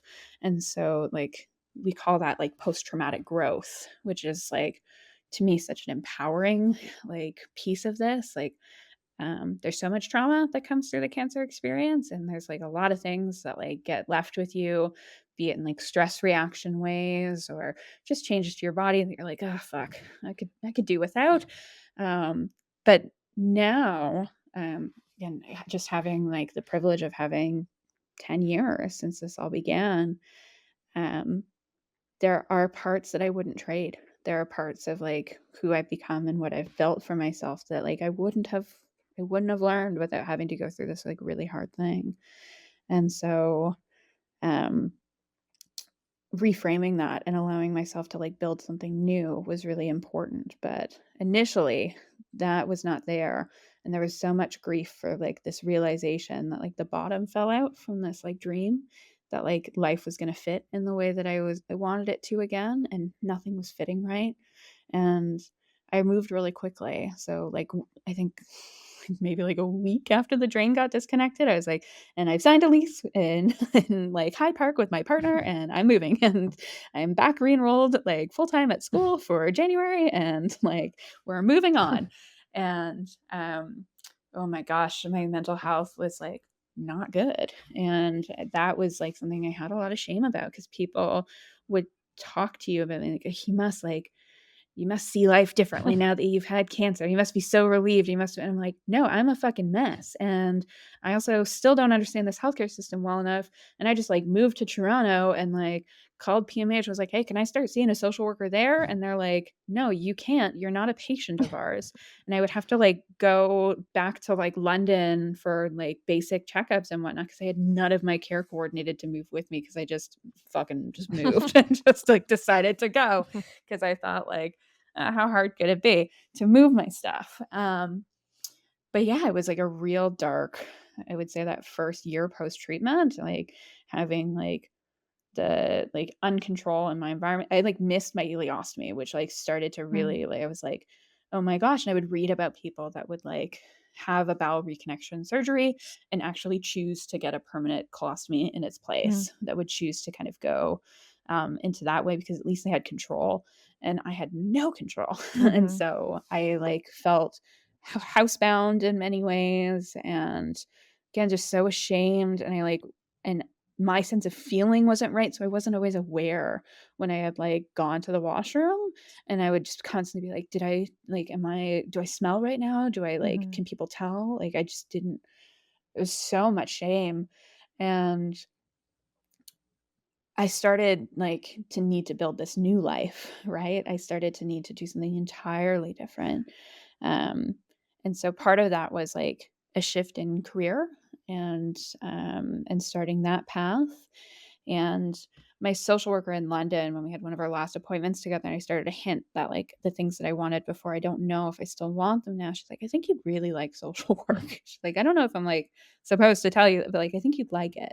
You like storytelling, you like people, you're very curious, you're very like critical of systems. Like, I think you might like it. And so when I was finishing my degree program, I switched as much as I could to health focused studies and so, I did narrative medicine. I did like, um, which was like an English course just about like the different stories and dominant narratives of illness. And so I got mm, introduced to like Susan Sontag's like illness as metaphor. And I did medical anthropology classes. And that was the first thing that introduced me to this idea of medicine as a culture, that um, Western medicine, biomedicine, really wraps itself up in evidence and in science, and so much of this is so valid and very much things I believe in. But a lot of things aren't necessarily linked to evidence or science. It's um, a lot of it is control. A lot of it is patriarchal systems. A lot of it is very white supremacist systems, and because it wraps itself up so much in we are science. You there's you can't question how these things are. Um, it it really allowed me to start thinking about okay, not everything needed to be this way. I actually didn't need all of the medical students to touch my tumor just because it was interesting. Mm. I actually really People should have been asking for consent a lot better than they were when it came to touching my body or making sure that I was informed about things. Mhm. When it came to taking care of my whole person, there's so many symptoms of the young adult cancer experience that we know that's played out in the research over and over and over again, around isolation, around financial toxicity, around um, the emotional distress, around the fear of cancer recurrence, around all of these things that have absolutely nothing to do with cells replicating in a strange way, that are actually just symptoms of a broader sickness of our society and of social Mm. structures, around disability culture, around what it means to be ill in a society that very much values wellness and productivity. And so starting to play with the larger structures and systems at play with well, why did I feel that way, or where did that shame come from, or why was I spoken to in that way, or why do I feel strange about this, that really opened things up for me as far as where do I want to be embedded within this system, and how can I try to be a part of pushing for things to be different and for things to be better, because so many things happen and continue to happen that just don't need to be that way.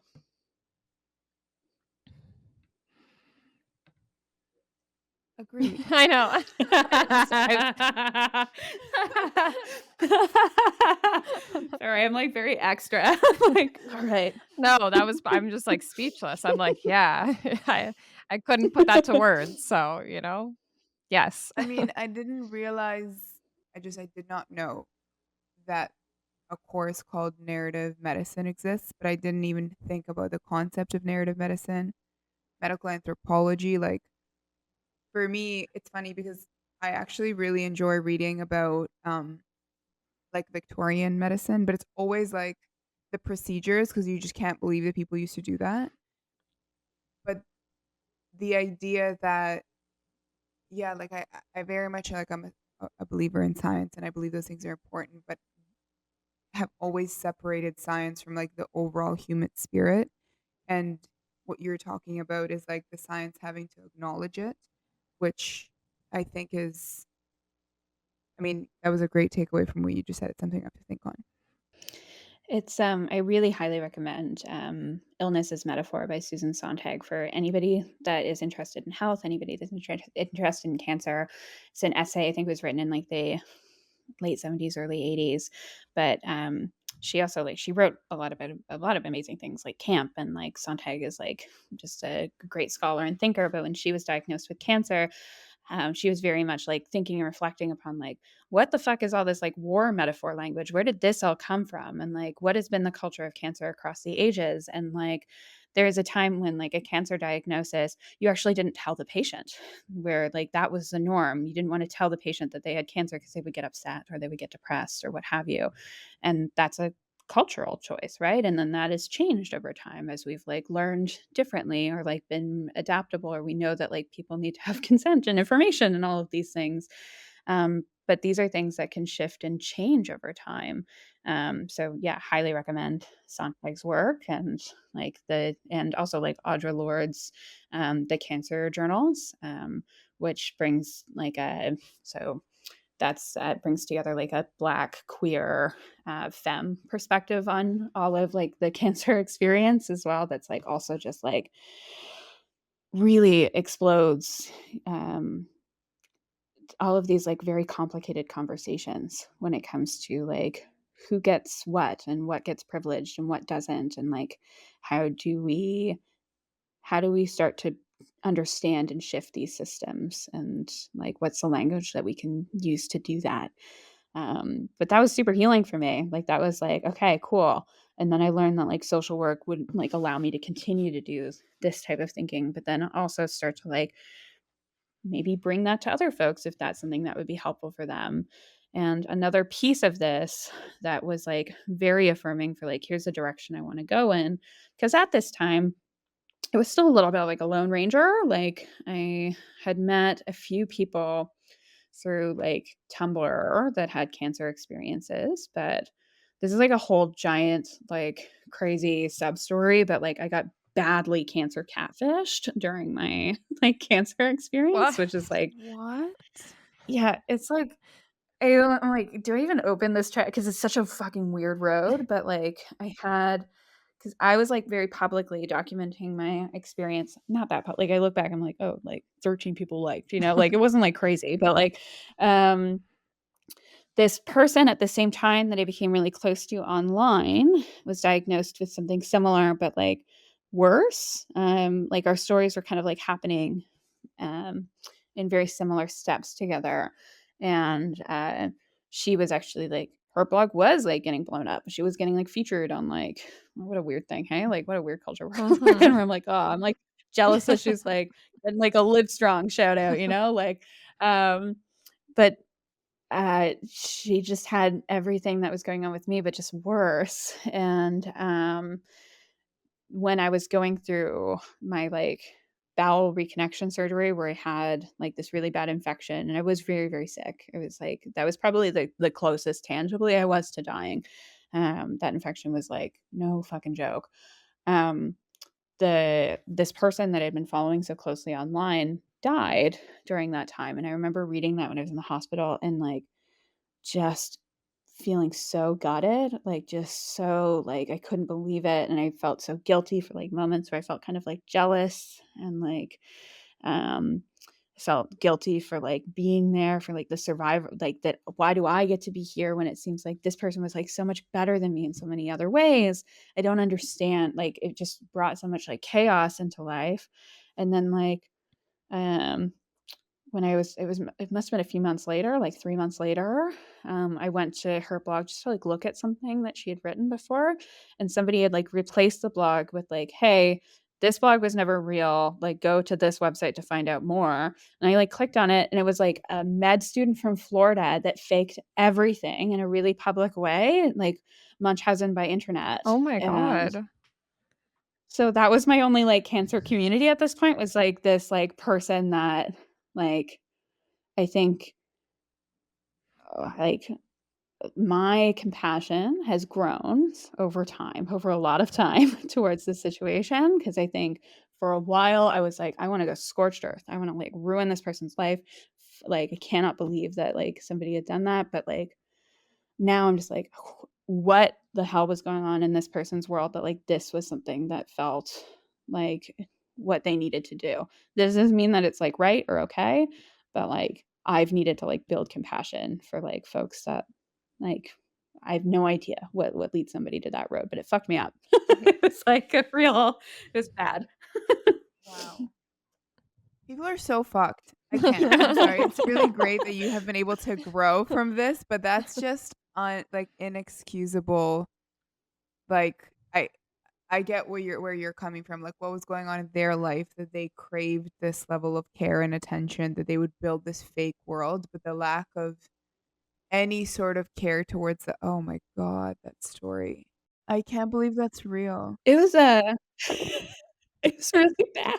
So they, like, they got to the point where they actually, like, faked their own death? Yeah, they had, like, a fake family member, like, update the blog and be like, "Oh, we're so sorry, Wow. like, died at, like, this point," and, like, now that, like, I know the whole story and I, like if I, like, go back and I look at, like, screenshots of the person that had, like, discovered them or whatever, and I don't know, like, it's I think what they had done is, like, the person got called out for it, and then they deleted their Tumblr account, and they deleted all their stuff just to, like, bail out, And then the person that had like called them out for like lying was able to like reclaim that URL to be able to be like, all right, now I can route people to like where the real story's at, which is like really smart. But yeah, looking back at the stuff, like I was also just like young and naive and like just didn't think that like anybody would do something like that. But there were red flags, but they were also like a Mhm. medical student, and they would take pictures of like real like hospital bracelets and real lab reports and real things like that. So it like felt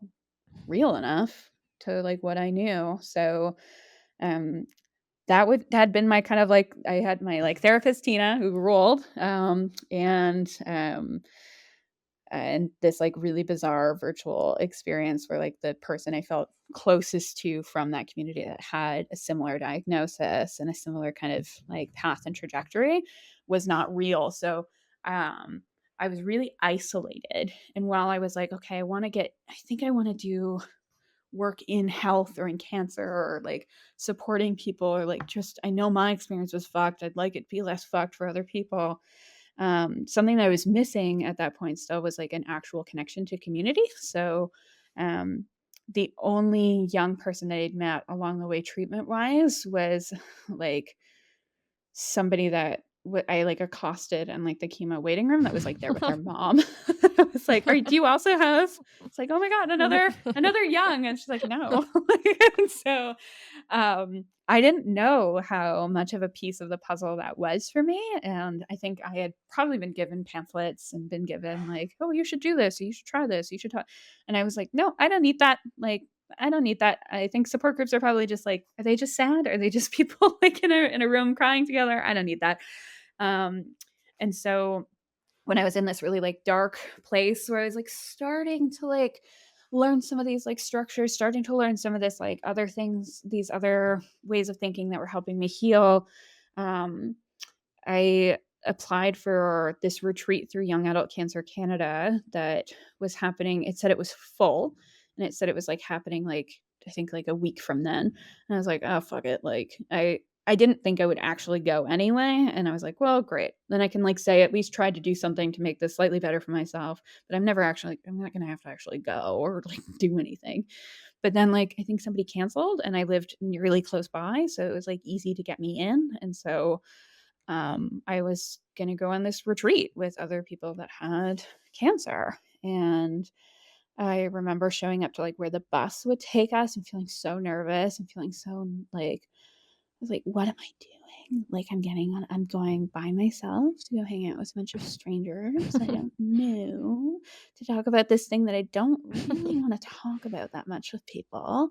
And like, I don't know, I'd never really been, like, a camp person either. I'd gone to, like, one, like, I think religious camp thing that my parents accidentally signed me up for as a kid that, I was like, "Well, that was a weird experience, like, I'm not that religion," and, like, we just and so I think I was also, like, vaguely like, "Am I gonna, like, wake up and, like, pray every morning with strangers?" Like Like, it's AA or that was something. that was like, yeah, and, like, I don't know, like, the materials and whatnot, just like we're like people smiling and like hanging out and whatnot. It just felt like youth camp to me. I was like, this isn't me. And so like going with my bag packed, I think still like on the subway, even just over to where the bus was gonna leave. I was like, I think I might just not. I think I might just scoot a loop back home and just not do this. But I went and honestly, like just meeting people, even just waiting for the bus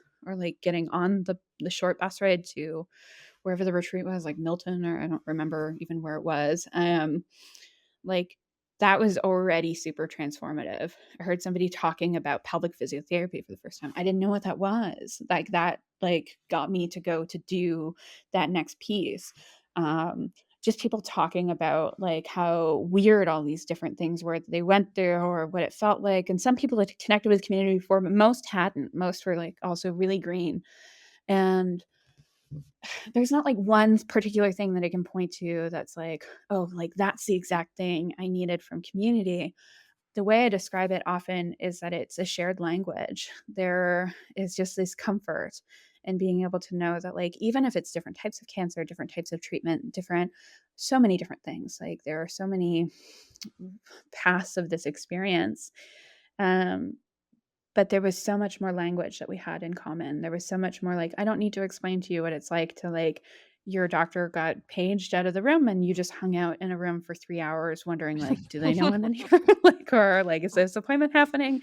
Or like, um, those like bigger existential pieces that are like harder to put into place when it's like, okay, do I rebuild my life again when like the sky's fallen once? What happens if my cancer comes back? What happens if like I go for the scan and it comes back? Like, was it stupid to go back to school? Should I have just like, done identity theft and like traveled the world? Like what is the right thing I'm supposed to do? I was really consumed with this question of like, well, what if I die? Like, what if it comes back and I die? Like, what am I supposed to do? Like, what is life supposed to be?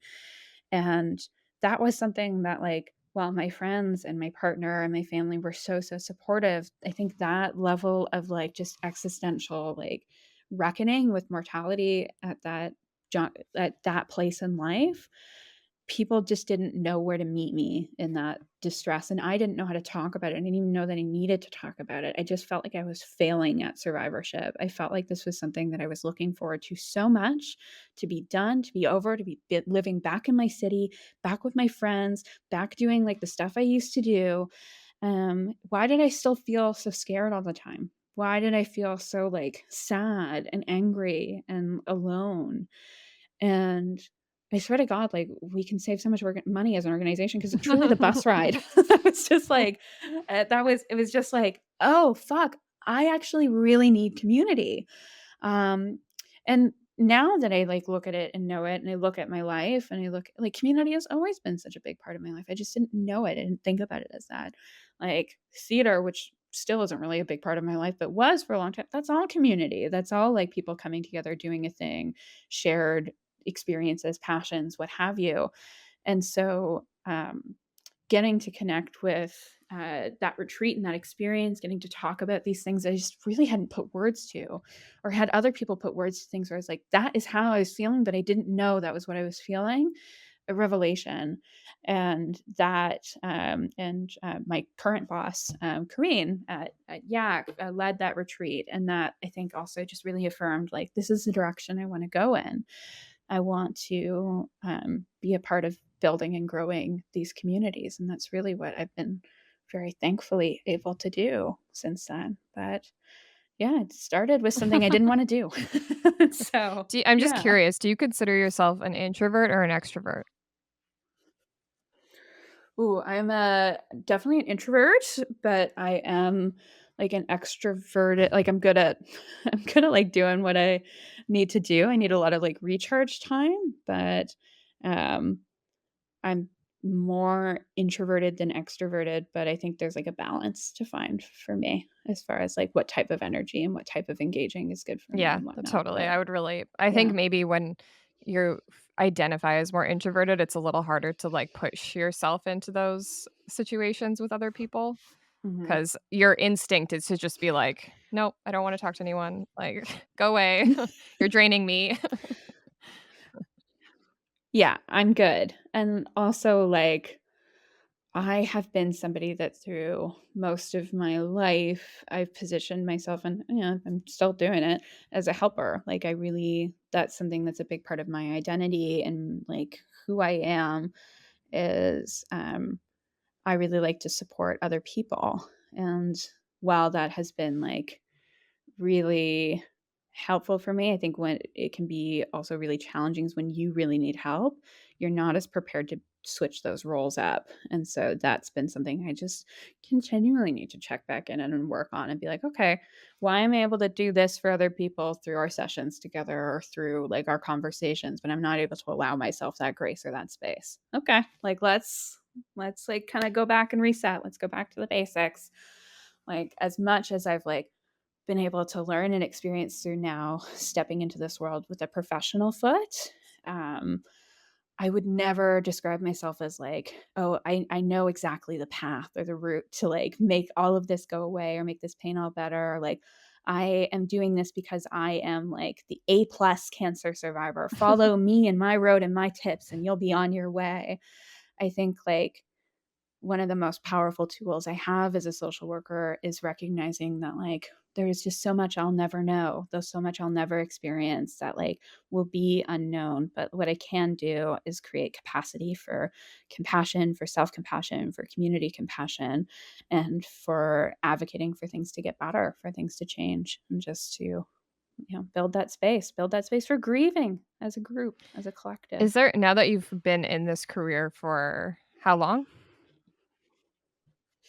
Gosh, I don't know. There's so much like I think like Okay. 7 years, 8 years, somewhere in there. Like Gilda's is where I started. I did like a placement there, and then they hired me right away, and so I stayed there for a few years, and then I still work with Gilda's and do their 20s and 30s group remotely as a facilitator, and some other support groups with them as well as a contractor.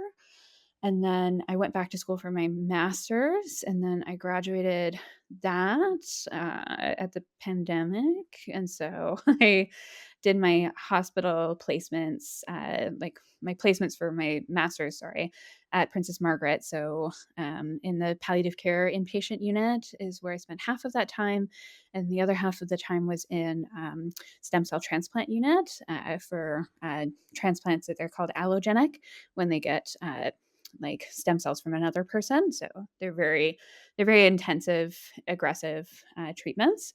And then the pandemic happened right as I was like graduating, and so I Princess Margaret offered me a role to join their team. So I joined the transplant team for a while, finishing a contract out with outpatients, doing counseling before going in for a stem cell transplant, as well as like something called a psychosocial assessment, which is a very fancy way of saying that you get a million very nosy questions from me about all of your life, because a stem cell transplant changes and affects all of your life. So what is it going to look like if you like need to be very close to a hospital for the next 3 months and you live in Thunder Bay? You need to have a caregiver by your side for the first 90 days. Who can do that? Like actually be there with you, eyes on you for the first 90 days, planning all of that. I played that role in the team, and that was um, amazing work, but really challenging because the pandemic just started, and these were people with going in for no immune systems when everything was changing. So really a great challenge, but boy, a challenge. And then that led me to a bigger challenge. I joined the inpatient palliative care team at Sunnybrook, and that's where I spent the majority of the big waves of the pandemic. Was doing end of life care social work for folks. So that was with folks that had cancer, but also for folks that had ALS, that had heart failure, that had COVID, really. And so I was there for about a year, and then went back to Princess Margaret to work. This is very fun healthcare system, just contracts, just contract to contract to contract.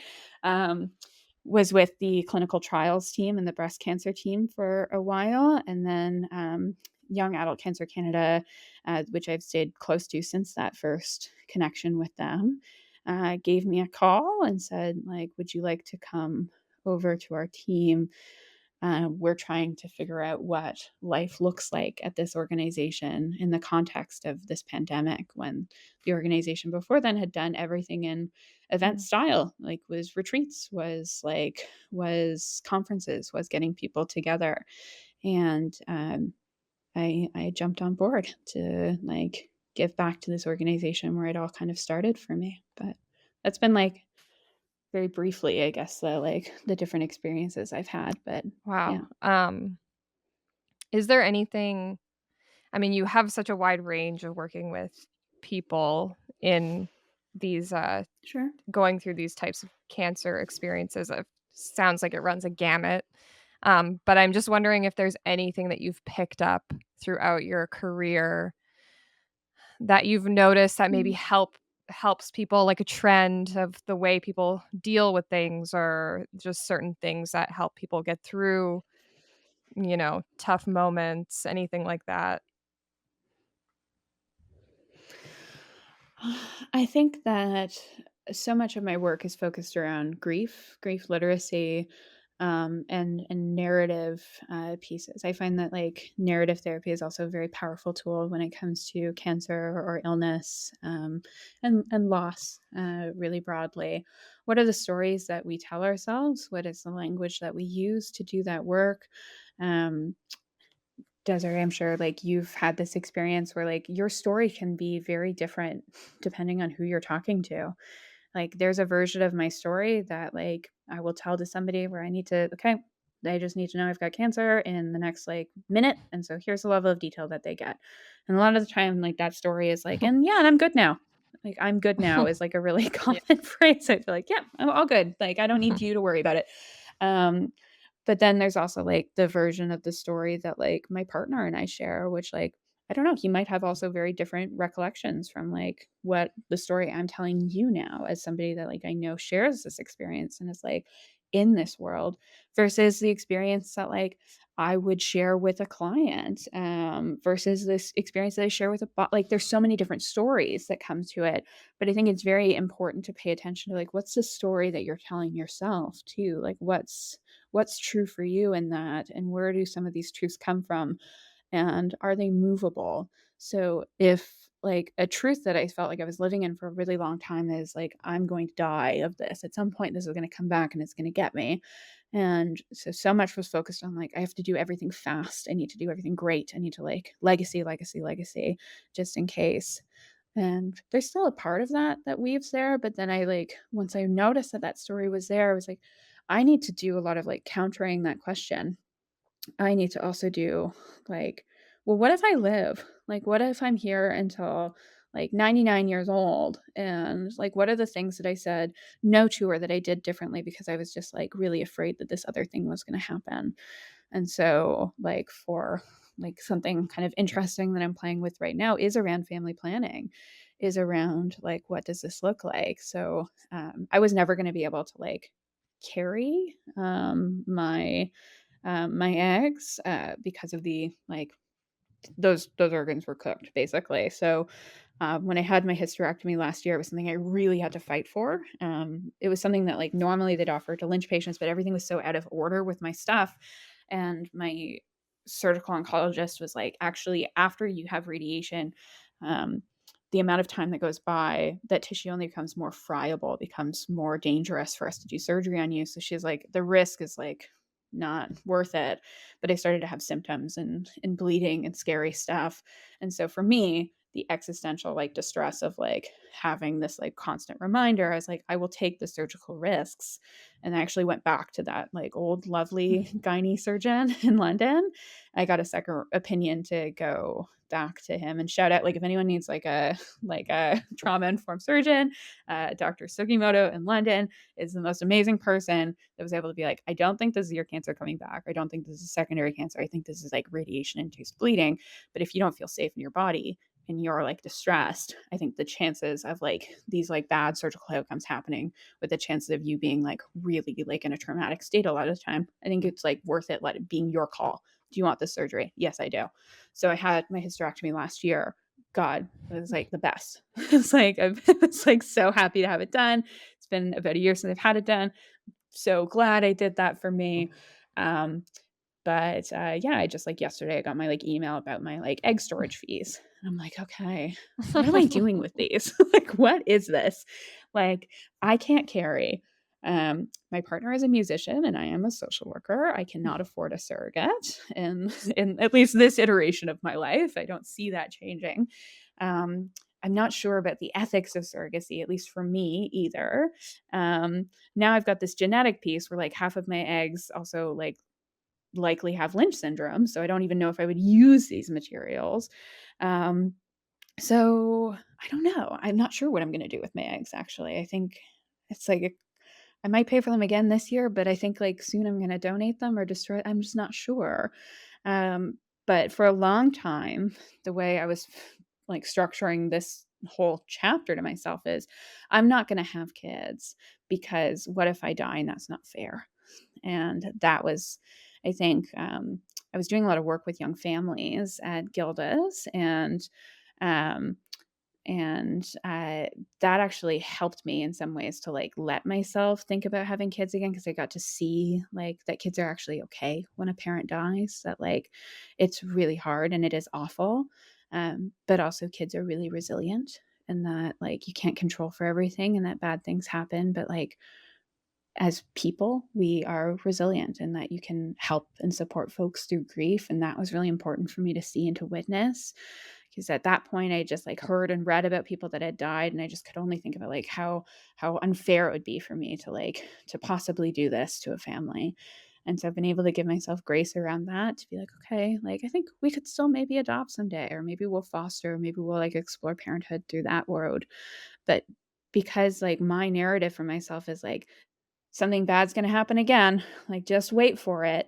Like, that wasn't allowing me to, like, truly let myself go for things that I loved, to, like, let myself, like, wish and dream for things that were just for me or that were just for my family. And so pay attention to the stories that you tell to yourself and the truths that you hold. I'd say that's a really important one.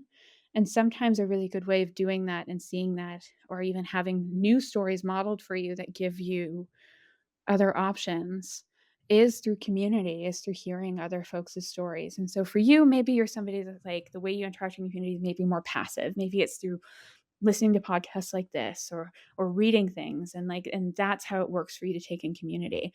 That is good. Like that is okay. That's a very valid way to do community. Like find what works for you. Like everybody's path to healing is going to look different. Do I love doing support groups.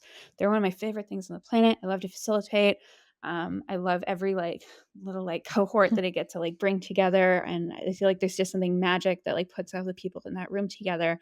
But do I think support groups are the thing for every single person? No. There are some people that like they know themselves well enough to be like, no, that is not for me. Like I can't hold space in that way. So also just give yourself flexibility to like be the expert of you, and to be like, okay, I'll try that on maybe. But if it doesn't work for me, I'm not going to force myself to do something that like I don't want to do.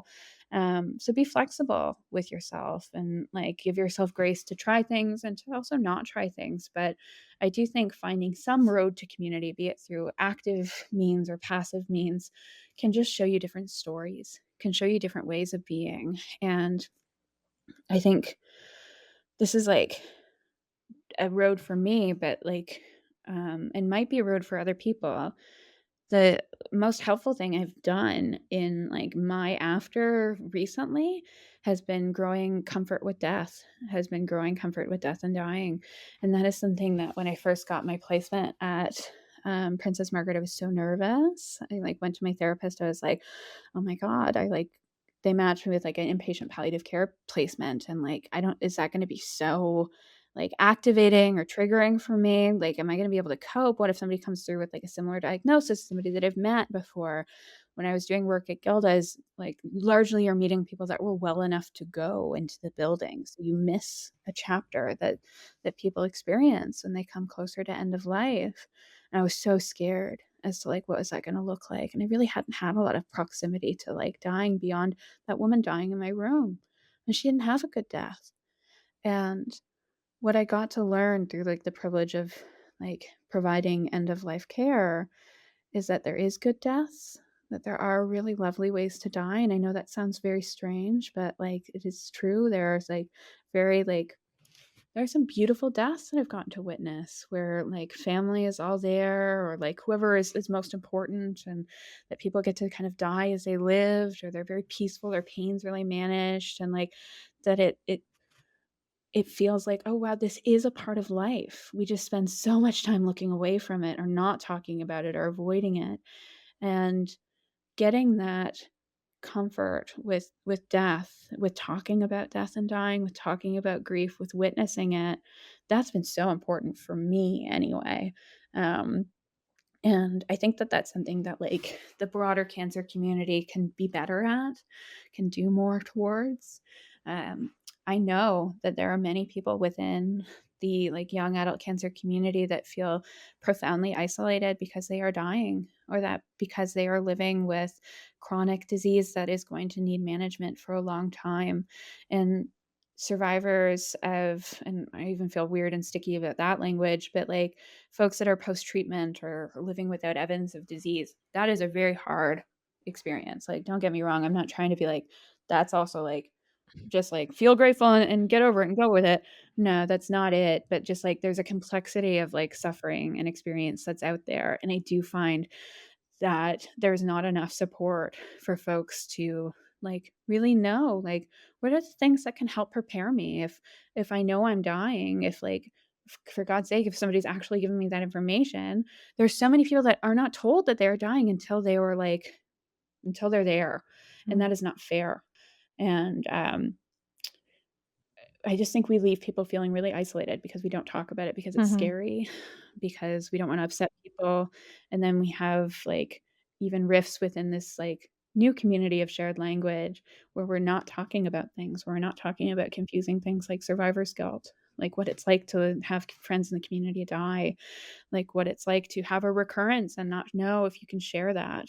Um, and what it's like to, like, have a child after all of this and not wanna share it because like, you don't wanna, like, upset people that can't. It's a delicate community, but I do think that, like, the more capacity for understanding and compassion we can build up with one another, and some of that, at least for me, has been exposure, has been to see it, to witness it, and to, like, thankfully have met it at times as well where it's been, "This is really good." Like, "This is an okay thing." Like, it's sad that somebody has died, but it is not the worst thing.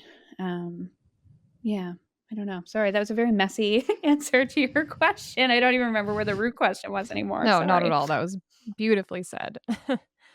Um, things I think about a lot too. I feel a similar sentiment where I haven't experienced death firsthand, as much, but, um, Mm, it is something that I realized throughout my journey that I am quite comfortable with death, and that really helped me get through it, and I think it really helps me a lot when I think about reoccurrence and things like that. Um, mhm. I when I think about death, I think more about the people that are left behind, that's who it really hurts. I think for the people that pass away, Yeah. it's you don't have to feel the pain anymore. You're peacing out. You're gone. Mhm. It's the people that are left, that's where the pain lies, and I do think that, just talking about it more, you know, is something that could really be helpful, and it's interesting because we were talking about narratives, and I do think that the narrative around death is just so negative in our culture. Yeah.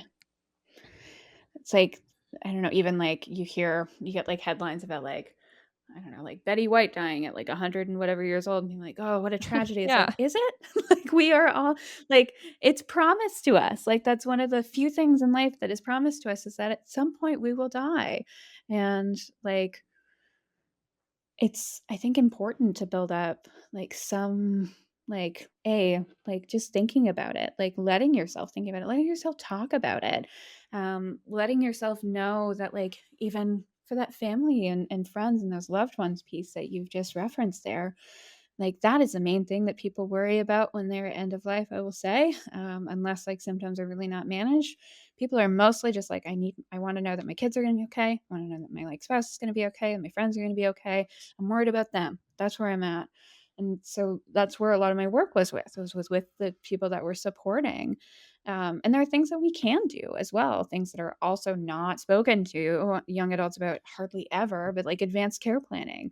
That's something that anyone can do, cancer or not.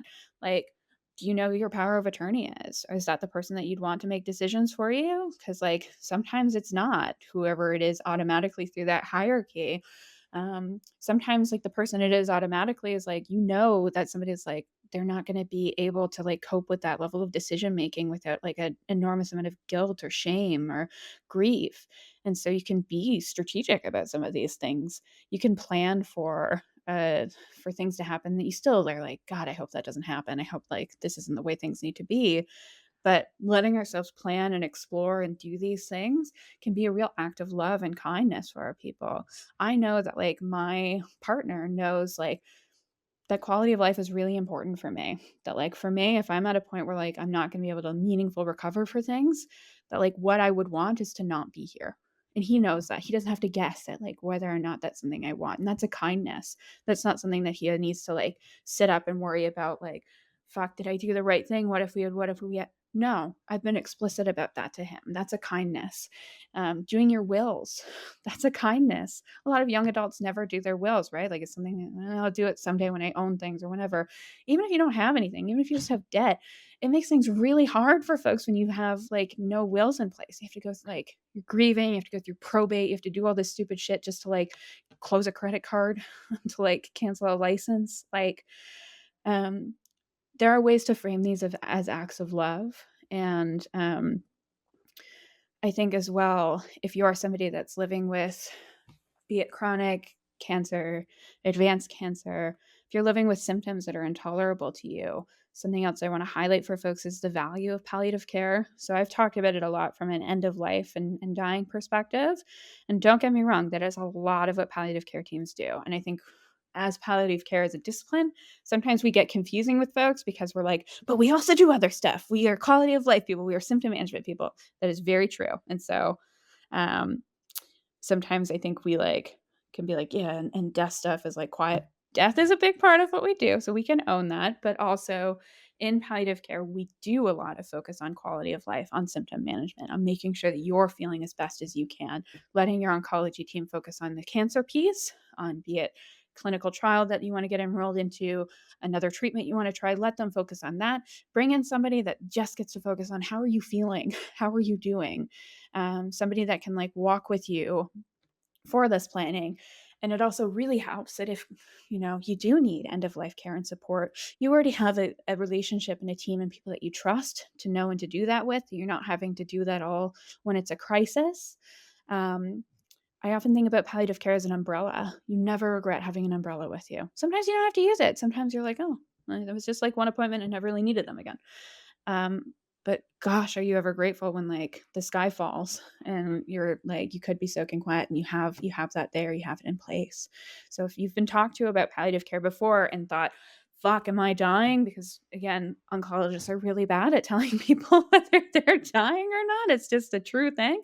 Um, it doesn't necessarily mean that you're dying, but it often means that you have a need, you have a quality of life need. And so if it's being offered to you, take it, truly take it. They're like, palliative care doctors are magicians. Like, they're like some of the most skilled people in medicine I've ever encountered. There's there's so much that can come from this experience. And like I said, like, it's this strange point that I truly I didn't think I would ever get to, where I used to be like, oh, at any point I would love to, like, just take this away from myself, that I just never had this Mhm. experience. But I think I truly am at a place now where I've gotten more from it than I have lost. And, like, that's a privilege that I get to say that. But I'm so grateful for the amount of life that I've gotten to experience and how it's gotten to shape me. And I'm really glad that I've also had to build a life with intention, that I've had to be very thoughtful about what do I want and what do I need at an earlier point. I think at some point I would have, like, had to have, like, done some of the therapy I've had to do, or, like, um, question some of these things I've thought or believed about myself or about the world. Um, but in many ways, I got to do it a lot earlier because, like, cancer forced it to be reckoned with earlier. And so um, I'm grateful for who I am and where it's brought me, and for the incredible work that I get to do. Cancer for me is just talking about life, like, and truly, I think it's just a lens to talk about so many experiences. Like, the work I do with folks is so varied. It's so, like, going back to that, like, image I had of, like, what's a support group? What does that look like? It's like, yeah, sometimes is it people, like, crying in a circle? Sure. But I would say that's actually a little bit more on the rare side. Um, I would say when I think about my groups, and they're still all pretty well virtual these days, um, it's a lot of laughter. It's a lot of, like, yes. It's a lot of, like, validation. It's a lot of, like, oh my gosh, yes. It's a lot of just, like, safety and peace. And I'm just, it's really not lost on me that that's, like, something I get to do and experience all of the time, and, um, yeah, I feel now I'm at this point where, the places where I wanna focus on next, is, like, continuing to do this, like, individual or group work, but, like, some of these systems, baby, they gotta change, they gotta shift, and so, like, that's something that, like, I really wanna be a part of advocating and moving in different ways, be that policy changes, be that just, like, embedding yourself in the system in different ways. It's been really cool over these past 10 years to also see how much this area has changed. Um, when I was first diagnosed, AYA, or adolescent and young adult cancer, care was, like, still kind of, and to a degree, like, at its infancy. Like, there'd been, like, like, some smaller organizations and, like, a few researchers, um, a lot from Australia actually doing great work in this area, but it was, like, kind of new to, like, thinking about this being a unique experience. It's different than a pediatric cancer. It's different from a cancer that you might get diagnosed with in your 80s.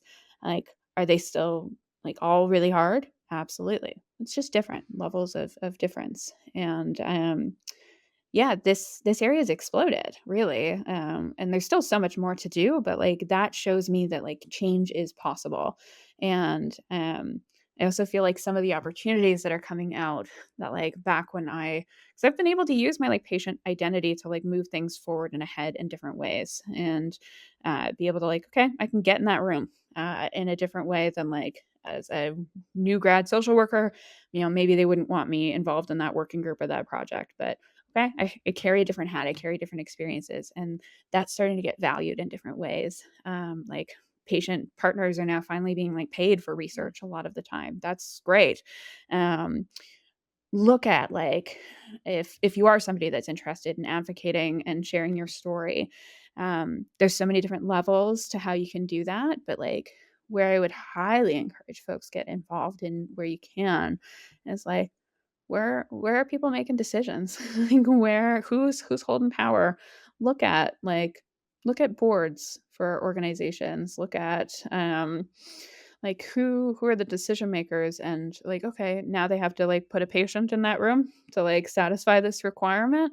That can be a really disruptive and amazing place that you can be. So, I think there's a lot of opportunity right now, to radically shift the system. Like, I think there are certain governments and certain, like, parties and policies that are trying to break our healthcare system right now, and that's something that is very concerning and distressing to me. And I think that when you break something, um, I think they're looking for an opportunity to, like, replace it with something else, something to me that would be worse. I'm not a fan of a private paying system.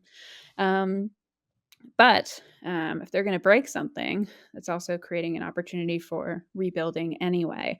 And so, like, how can we make this other thing that, wasn't working at its best before, but, like, is there an opportunity to, like, get in there and shake things up and revolutionize the kind of healthcare experiences that folks are having?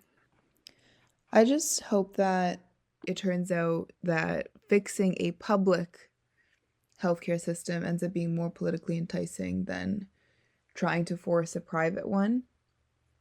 I just don't really understand if there's even like a proper precedent for what a private healthcare system could look like and be successful. Um, but the politics of public service and like specifically healthcare are so difficult to stomach when you just really wish that people would just want the ultimate outcome to be that we have the best possible healthcare system and not just the most politically enticing one.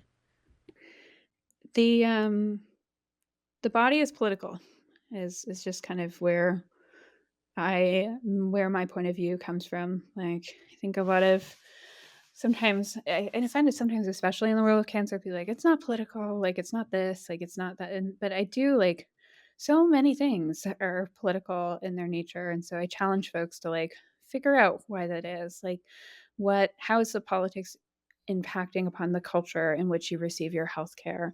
How is it impacting upon the feelings that you might be having about your healthcare? Um, I think about like down in the States, like the change to abortion access for folks and how like just, like, nightmarish in general, that is, like, writ large, but also, like, that really impacts young adults that are diagnosed with cancer. A lot of people discover that they have cancer when they are in a pregnancy, through this, like, new kind of heightened time of medicalization in your life. Sometimes you are advised by your medical team to abort your pregnancy to help you get the kind of care that you need. And is that an awful decision to have to make? Yes, but is a decision that like you should have the ability to make? Yes, like you should be able to choose those things. And that is something that is like happening right now, not very far for us, where people are like have to like carry a pregnancy through to term when they know all that is happening right now is their health is jeopardized and their child's health is jeopardized.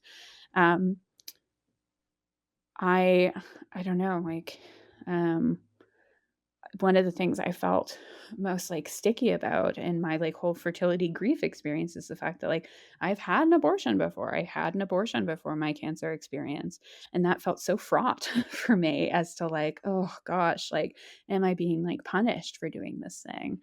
That was, like, a narrative that I had, even though I didn't really believe it, it was, like, somewhere in there. It was, like, a little bit of moralization around that. But no, it had nothing to do with what happened with me, and I still made the right choice for, like, what I did with the information I had at the time. I wouldn't, like, go back and, like, have done that differently. Um, I think about folks that, like, enter our healthcare system that are trans, that are, like, constantly misgendered, that, like, don't have access to, like, screening that makes sense for them because of, like, different policies or, like, is it safe to come out to your doctor? Is it safe to come out to your team?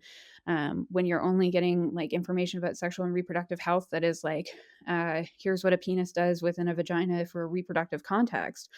There are so many things that are, like, political about, like, how we experience healthcare, and so, it's just somewhere that I'm, like, becoming more and more, I think, activated and engaged in, and, I desperately wish that the cancer care experience and the support experience is one that's inclusive of so many different types of experiences and needs of support. The cancer care support world really looks a lot like me. Looks a lot like, um, uh, this is going to sound, I don't know, like a softer way to put this, but like I think for a lot of folks, like this is the first hard thing. And that sounds like, oh gosh, it's not entirely like I've had other traumas, I've had other bad experiences, but, like, this was, like, one of the first really hard things that I had gotten to go through, and, um, it was important to find community to talk through that grief and process that grief with, and so often when I, like, enter a support group room, it looks like me. It's a lot of white women talking to each other about their experiences, and, there are a lot of folks like, cancer is not discriminating as a disease when it comes to, like, what do you look like? What intersection do you sit at? And our support systems and, like, how we care for folks doesn't necessarily look like that. And so that is something that I would really love to see shift and change as well. That's actually something that I've noticed just through doing the podcast is that Mm. I wanna say 90% of the people that have reached out to talk to us are women, and I don't know because I don't work, I don't have the background on, like, the statistics of young people being diagnosed, but I it's been a question in my mind where I'm like, are more women getting diagnosed, or do more women just feel the need and the comfortability to, like, reach out and Mhm. talk and connect? So that's interesting that you bring that up because it's definitely a pattern that we've seen just in, like, doing the podcast even. Yeah, like I don't know exactly if like the stats go in one way or the other, but if they do, it's not a giant amount. It's like probably one of those things where it's like 51% of women versus 49% of men or what have you. It's not so much that, but I do think like toxic masculinity really shows up here and patriarchy shows up here in a way that is like so so cruel to men that are diagnosed where like it's not okay to talk about your feelings. You need to be okay. You need to be a provider. You need to be like strong. You need to do all of these things. You need to just buck up and get over it. And that's an attitude I like ran into all the time at like the hospital. I would get to like witness folks in distress, but it's like who feels safe? Who's able to like go to these spaces and like are you able to connect in community? Do you have models for that? Have you done that before? So there's like a lot, I think, broadly within like the mental health sphere that we can do in a better way when it comes to like supporting men, talking about their feelings and talking about like what it is like to go through experiences like this. And I think sometimes part of that is like meeting people where they're at. So like something I've been thinking a lot about lately and that we've been talking about within the organization is like, okay, we support people mostly in like a way that's very similar, like in kind of group support, talking about your feelings, coming together. Maybe there's different activities involved, but like not everybody moves that way. So like the things I've done in the past that I've sometimes had more men in attendance with often are like a little bit more physically engaged, like adventure retreats or like doing things like that because it's not necessarily like emotions up front, but like we're still doing that work, like, we're still having those conversations, but, like, it gets wrapped up in something else, but there's just so many different ways to, like, meet people where they are, and so I think that's just something to constantly be challenging ourselves with when we think about, "Okay, who's in this room, and do they all need support?" Yes, absolutely. Who's not in this room? And is it truly because they don't need support, or is it because we're not offering support in a way that meets them where they are? It takes a while to build that trust. 100%. I feel like you have so many amazing insights. There's just, like, so much I feel like I need to reflect on from our conversation. Um, I guess, is there anything else that you wanna talk about that we haven't covered or I should probably like promote a little bit of come check us out at Young Adult Cancer Canada. Come please feel empowered to like send me an email or can get in touch with me. If you have ideas around like what I just said around like how do I meet people where you are? If you're somebody listening to this that's like, hey, every time I like come into that room or that space, it's not people that are like me, please if you are able to spend that energy and that labor with me, I would love to hold those conversations and to like try to figure out where does this look like? How do we get better? How do we do those things? But I love some of the programs that we run and do. I'll shout out like the chats program is one I'm really actively involved in. So those are drop-in virtual groups that happen several times a week that are hosted by like trained volunteers of lived experience. So people that like have had these experiences in the room um, to talk about different things that are of interest to us. So like maybe it's a conversation on, hey, we're just talking about body image tonight, or we're talking about financial toxicity. We're talking about like why me? We're talking about that question. We're talking about like caregiver distress. We're talking about sex. We're talking like they're themed conversations, so you can just like kind of pop into what conversations work for you. And we also have a separate monthly chat for folks that are living with advanced and metastatic cancers, as well as a separate monthly chat. And I'm saying this is like they're on Zoom is what it looks like, folks. And you can come cameras off even. Like you don't have to we're pretty flexible in what it means to participate in those spaces. We also have a group for queer folks, for 2S LGBTQI plus folks to come together and talk about their experiences with community. And I'm only hoping to grow those different groups to come together. I also do closed support groups where you're with the same people for like 8 weeks in a row. So we've started doing those at YAC as well as they continue at Gilda's Club. So check out both organizations. Um, YAC or Young Adult Cancer Canada also does like local events in communities. So if you live in a major city, chances are there might be a group that's like getting together to just like chill, to just like, oh, we're gonna go bowling or whatever. Like sometimes it's just nice to like hang out with people that again you have that shared language with, but you don't even have to dip into it. You can just like hang out and like people aren't gonna like be like, oh, why are you tired? Like um that's really helpful space. We have lots of like web content. We've got a great secret Facebook group that's pretty active. Um, and yeah, like part of why I came to the organization is we're also in a time of transformation and change. So lots more to come. In particular, some like really exciting like research things that are going to be happening soon. And I'm a big fan of like participating in research when it makes sense to you and when it feels good for you, to have our experiences more reflected, to have like true evidence at play here so that it's like there's so many things that are just like obvious to us of people that have like lived through this experience that like you talk to somebody that hasn't that they're like, oh whoa, I never would have thought that like you'd still have body image concerns 5 years later. It's like, yeah, of course.